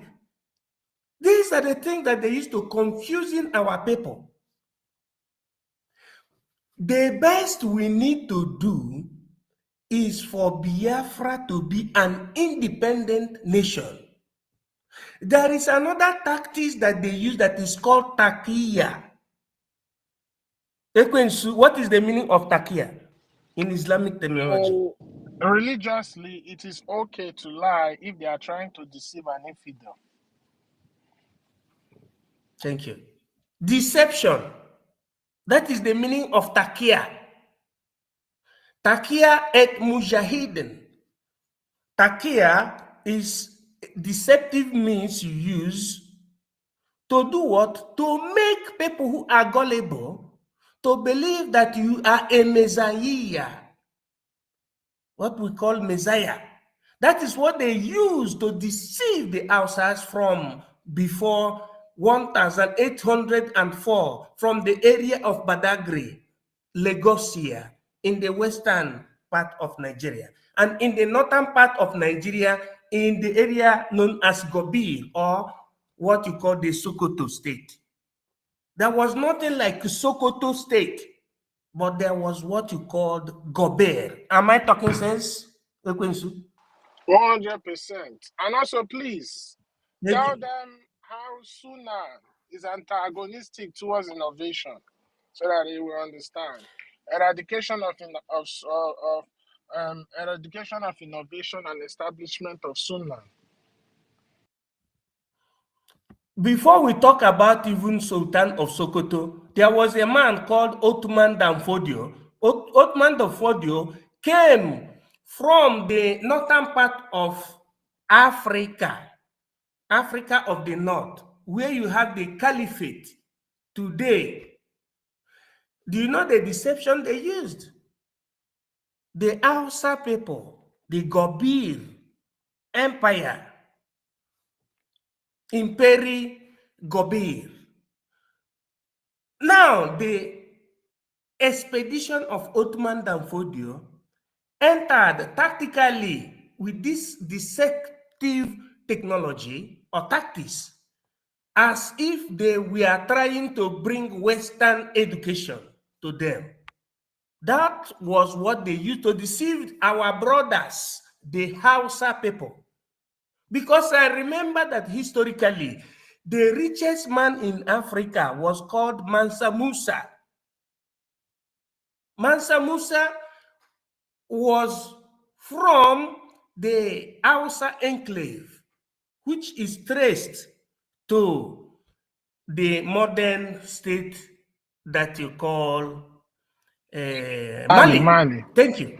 I Thank you. remember his brother was one of the first expeditors in Africa that sailed out to the land of Tamaria. So who is to say that our ancestors were not wise? It's just as gullible as this so-called Fulanis. Yeah, so the Fulanis were people who were being used by the Ottoman Empire. Ottoman Empire is traced in the eastern part of Europe, around 285 after the death of Christ, when Constantine chased them away from the modern day Turkey. During the Christianitas, when the Europeans, formed Christianity and Christianism, this Fulanese has the origin of the people that we are being used for the conquest from Europe. Our people need to understand this thing. But the most important thing, as we are concerned now, is for we Biafrans to do what? To safeguard our own territory, to fundraise. When we are fundraising to safeguard the territory of Biafra, we are doing it for our children, for we ourselves, for our children and our children unborn. Because if we didn't do that, they will overrun us. Christians from Europe did not give them an iota. I can tell you historically that when they formed the jihad, the Muslims formed jihad at Mujahideen. Christians formed what we call the crusade, Prospicent Europensis Arabum Ordinata, Pascensis 1795 after the death of Christ. Christians formed the crusade against the Muslims, the jihadists, but jihadists formed the jihad against Christians. Here in Africa, I think that you just be like that praying and the miracle will happen. No. Jihad means armed conflict. Crusade means armed conflict. If you are a Christian, you don't know the meaning of armed conflict. It means that you have not started. But that is by the way. As it is concerned now, in EKID state, go to EKID state, you see that there is Sharialization. There is Sharia in EKID state, southern Nigeria. In Nigeria, after Abuja Declaration of 1989, Nigeria, that's supposed to have one constitution, became a dual constitutional nation. Very, very wrong. That's why you have penal code in one part, and in the other part, you have another code. Is you know what is happening in the country? So, Christians and Biafrans need to save themselves by embracing the works of Mazi Nnamdi Kanu, which is inclined in the fight for the liberation of Biafra, which is today represented by the opera of Mazi Simon Ekpa, represented by Biafran Republic government in exile, of which the only instrument you need is to fundraise for the liberation of Biafra. That is the only thing we need, even if it is small or big. Know you that freedom fight, what we are doing under BRGIE, is enshrined under the international law. Article 1, paragraph 2 of Charter of the United Nations. Article 1, Law 28 July 1951. Article 20 of African Union Charters. That is the only thing we have to do. Forget about any other quotation. We need to do that so that we have our nation and govern ourselves and produce whatever we eat and transport it and become human beings, just like the Chinese and all other creatures you have in the Cruza terrestre. I hit my mic in this Arco Temporalis. God bless you in secula seculorum. Sorry, let me just add something. Please, it's very important that we understand what is coming. Another thing I want to touch on is that Sunnah, because you don't know why you won't get the point. But when they fully Islamize the zoo, but not with Biafrans, then you understand what the main aim and goal for that Sunnah is. And I want to kind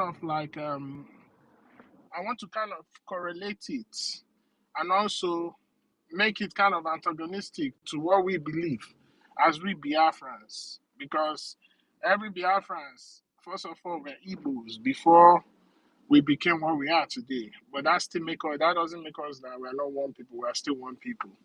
You see, the concept of the Igbo cosmology I want to use is what you have as the Chi and the Eke principle. The Chi and the Eke principle is one comes as an abstract knowledge.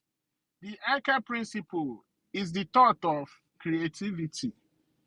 Then for it to come into fruition, which is the productivity, you have the third one, which is called the Ikenga. So you can describe human beings, we human, as the Ikenga of Chukwokika Abiyama, because it is his concept that we are created in his own image. Now, I want you to connect it now. Connect it in this aspect now, this eradication of eradication of innovation and establishment of Sunnah. It is also a three type, but it's just like the same type of principle, but it's not kind of depicting the same thing. But what I'm trying to show you how they all work together. When you talk about innovation has to do with creativity. You understand? Innovation has to do with creative knowledge, turning it into productivity. One thing these people believe in, they believe that every other person is supposed to be down except for their religious leaders and kings. So where this is going to work for them is they have to make sure that they have to destroy all those innovations that will make you think like human being, explore. You understand? Go into your inner mind and try to create new knowledge and how it can affect your life and change you as a person. They want to destroy that and establish Sunnah. Because Sunnah is only going to be teaching you about Islamic morals, Islamic way of life, Islamic language, anything that has to promote Islam, it will be bringing it to you. Thereby, you will not be creative. You cannot produce. You all will just remain under one person because it serves the interest of fidelism. These people, they are fidelists. They are fidelists. And when you go to the north, you can see that today. One Alaji, we open his house on a certain day. All the Amajiris will come there and he will be feeding them. He will be telling them what to do. Tomorrow, if you tell them go and carry gun and start killing so and so people, they will do it. Because that's how the goal is to control your mind and keep you down. And finally, I think it's important I just explain this thing, the meaning of bazaar. You see, bazaar is an Islamic word. It is an Islamic word, and the term bazaar is used for Islam, maybe in a gathering or in an event, any event that has to do with promoting Islamic trade, Islamic moral, anything that has to do with uplifting, anything that has to do with Islam in a gathering of people that are kind of like with the same similar ideology of Islam. It is called bazaar. And today you can see that even the Christians, our brothers and sisters that are Christian, they are using that word without even knowing what it is. This is how language corruption comes into play. I see a lot of things going on, and I just shake my head. You see the way our people are dressing. Today now, what is reigning is the Fulani cap. Gradually, they are changing everything. Right underneath your nose, and you don't know. Most of the tailors or the seamstress in the zoo, the latest fashion now is the making of the Fulani natives. Go to their Senate, you see that's what the Senate wears. Once this thing continue, it only takes one generation, which is about 25 years, understand, for it to become epigenetic. And you lose everything that makes you who you are. You lose your dressing, you lose your way of life, you lose your language. Language corruption. Is there anybody now that will tell me today they speak Igbo without putting English in it? It is called language corruption. Over time, it becomes part of your language. The word Oyibo, where do you think it comes from? It came as a result of language corruption. So it is important we go back to who we are so that we can preserve what makes us who we are. Because the only way people can succeed, you understand? First of all, you need to find yourself, identify yourself, know who you are before you can start exploring, you understand, the capabilities within you. But so long as we don't have that, or we don't have an environment that encourages that, we can never thrive. We will not thrive. So the zoo is not for us. Biafra is all we need. Thank you.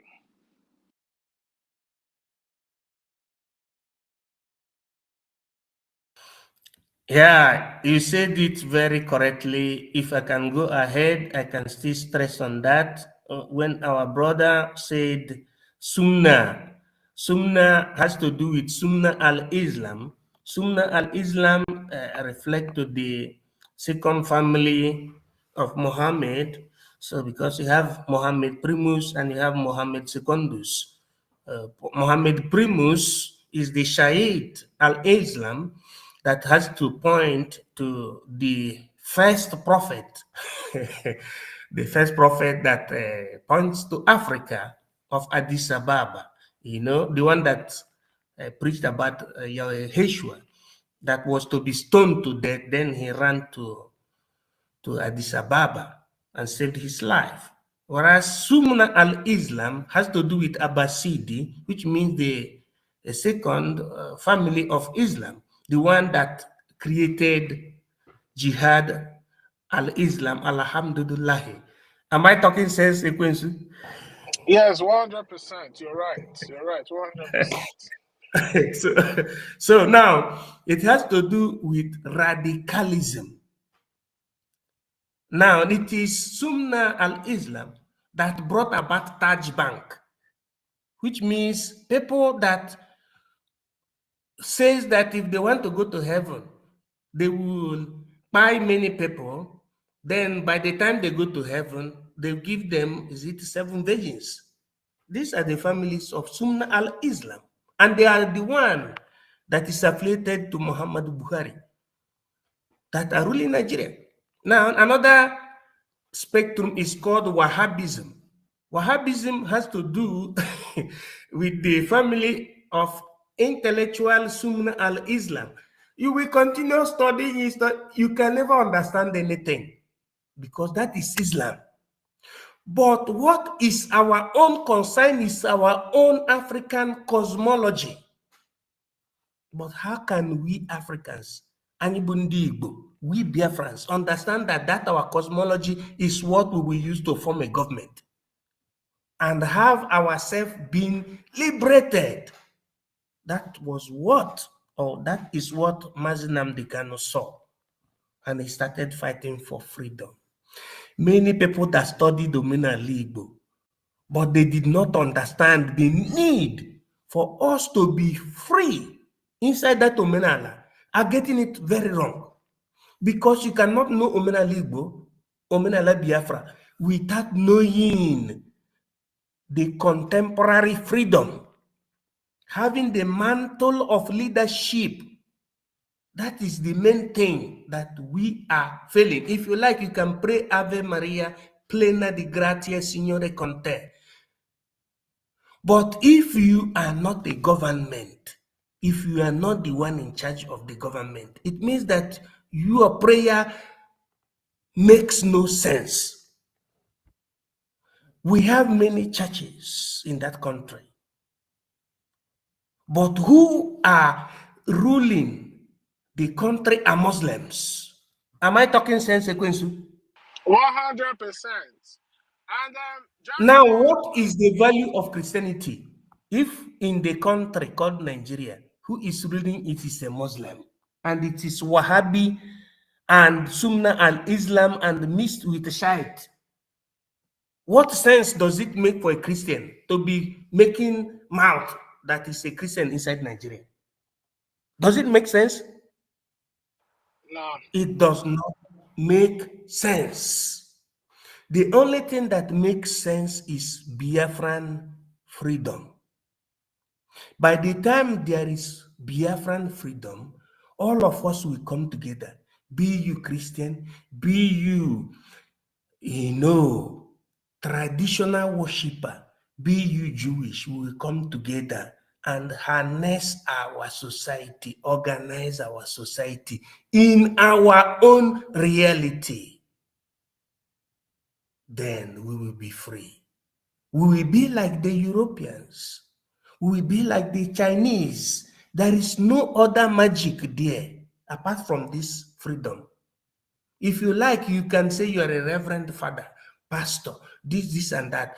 But if you don't have political freedom means the freedom of the people, freedom of our people, as we are a zone, Igodomigodo, Igbo, Biafran people in total. If we don't have that total freedom, all our prayers are in vain because Muslims will come and destroy us. We don't know anything about Muslims. Even African Muslims are not regarded in the Mecca.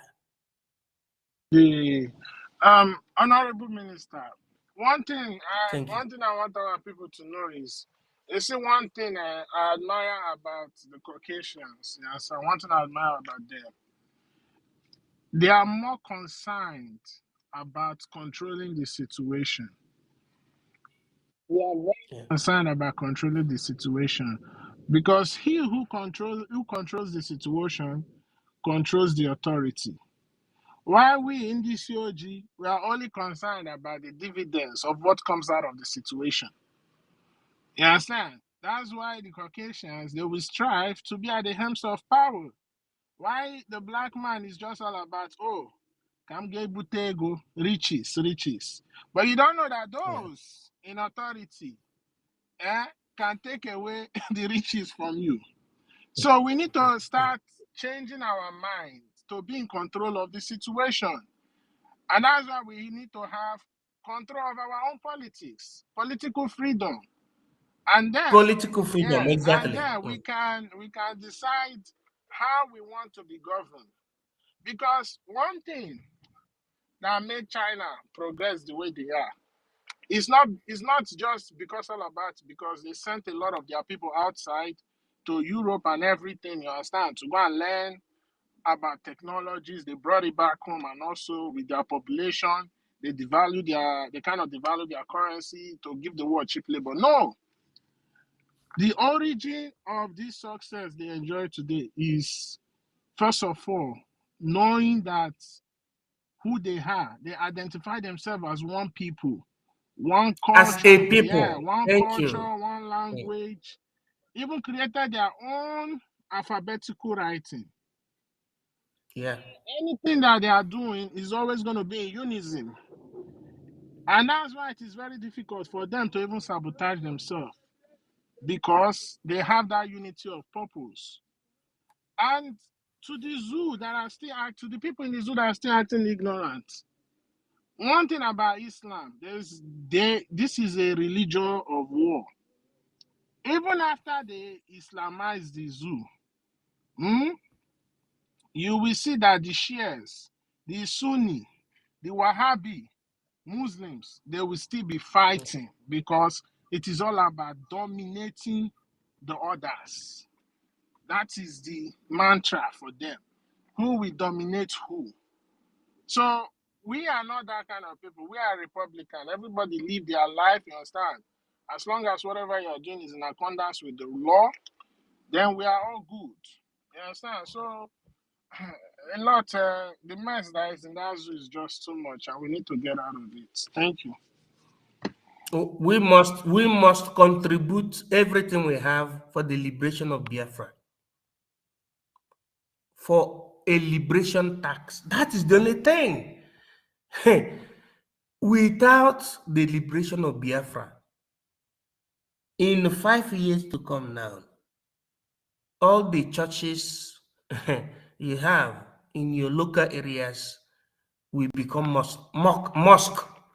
If you doubt what I'm saying, I can quote to you that around 285 after the death of Jesus Christ our Lord, according to the Bible hypothesis, the first Christian cathedral was in Turkey. Turkey was not called Turkey. It was called Byzantium. Where you have the church was called Byzantium. Although Byzantium now is being shifted to Rome, it was called Constantinople. I am His Academic Highness. Constantinople, because it was named after the king that was called King Constanzo. 285 after the death of Christ. This man was the first bishop you had under Christendom. It was him that sent his expeditions or expedients to save the Christians, the disciple of Jesus Christ, from Antioch in Pisidia in 270s after the death of Christ. Who was killing Christians was called Diocletian. Who studied theology will understand what I'm saying. But today, Constantinople is no longer Constantinople. It is called Turkey. Turkey is an Islamic country. It's not even part of European Union. Right?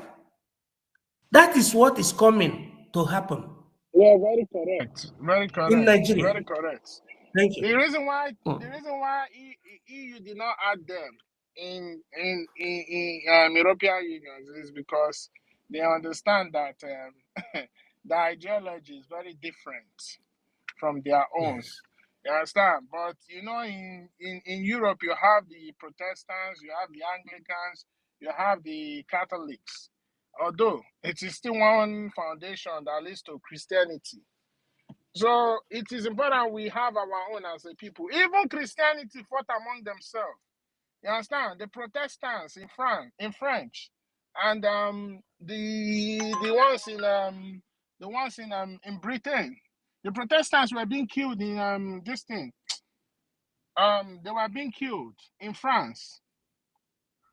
And no, sorry, they were being killed in Britain. Then France had to ask for them to be given to them so as to have peace. So why do you think they had the Yes. likes of Charles de Gaulle? Charles is not a French name; it's a British It was name. called the Dulce Bellum Ac Yeah. Pacis. So That was the having yeah. a value system and a unity of purpose is very important in the development of every people. So please, we need to do the needful. We cannot be emotionals.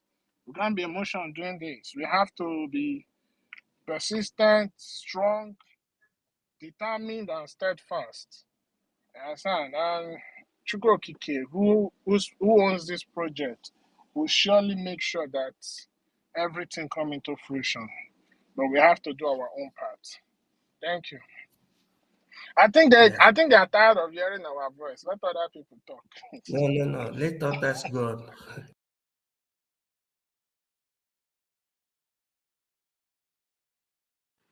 Ife, are you there? Mazi Ife.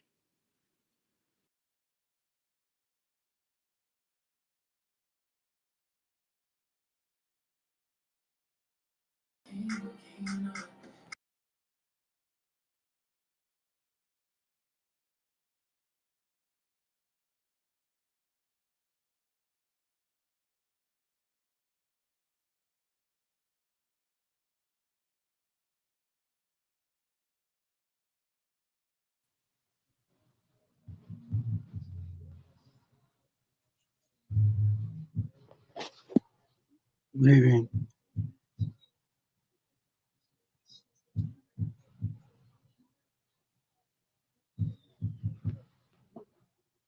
Yeah, you can go ahead. Ife, are you there? Who brought him up? Ife. Are you information minister? Anybody who want to speak can speak. You can take the mic and speak. I don't know. Maybe the host and co-host they are not at by their phone.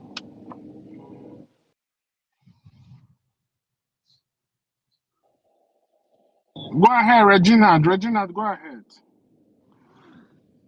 Okay, good morning, sir.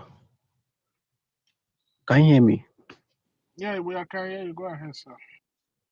Okay, I'm currently speaking from Lagos in Nigeria. I'm in Nigeria. I really love you guys' program. I love your program, seriously. I'm a Biafran, so I just love the program, and I'm support of Ogenkere, that is our Prime Minister. So I know he's the one to really like leading Biafran. He's the APM, acting prime minister. Yeah, that is the leading Biafra right now, and Biafran should support him. He's doing the right thing for Biafrans. That's what I have to say. Thank you.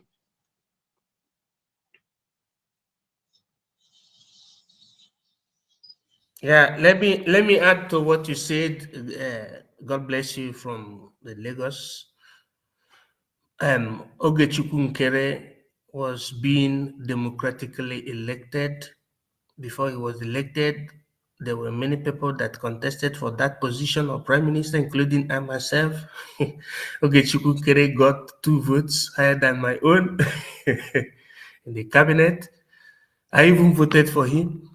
So at the end, he became the acting prime minister because hence there was a temporary, impediment of the position of the prime minister. There must be a replacement, what you call leader pro tempore. So according to the liberational language.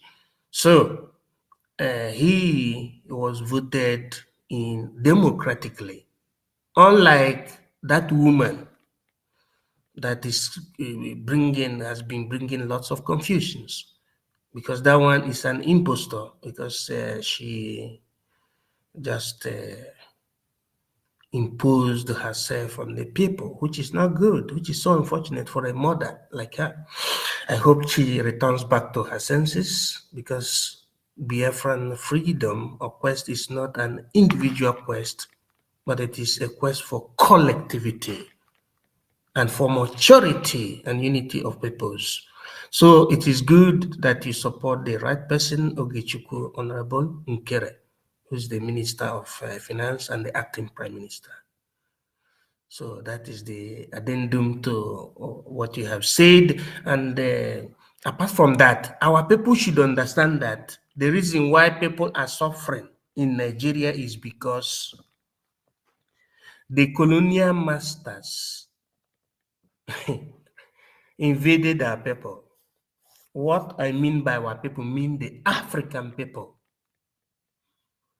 When we say Biafra, Biafra did not end only in the land we call Biafra today, historically speaking, but it was very, very large. You see Ghana, you see Togo, you see the area you call Gabon. All those areas are Biafra.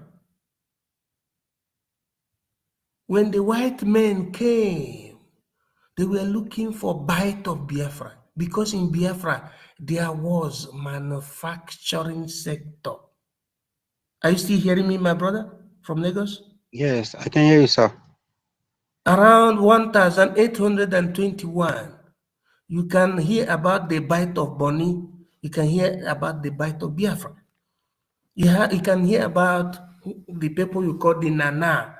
You can hear Nana means Nana. And you see here that name in Ghana. You can hear Ovarawell in Igodomigodo. You can hear King Jaja of Opobo. You can hear our brothers from the hinterlands of the area you call the current Cross River State or Akwa Ibom. The Germans even stationed their ship and the establishment in Akwa Ibom, because our people used to produce palm oil. As at that time, there was nothing like olive oil, but you have the palm oil.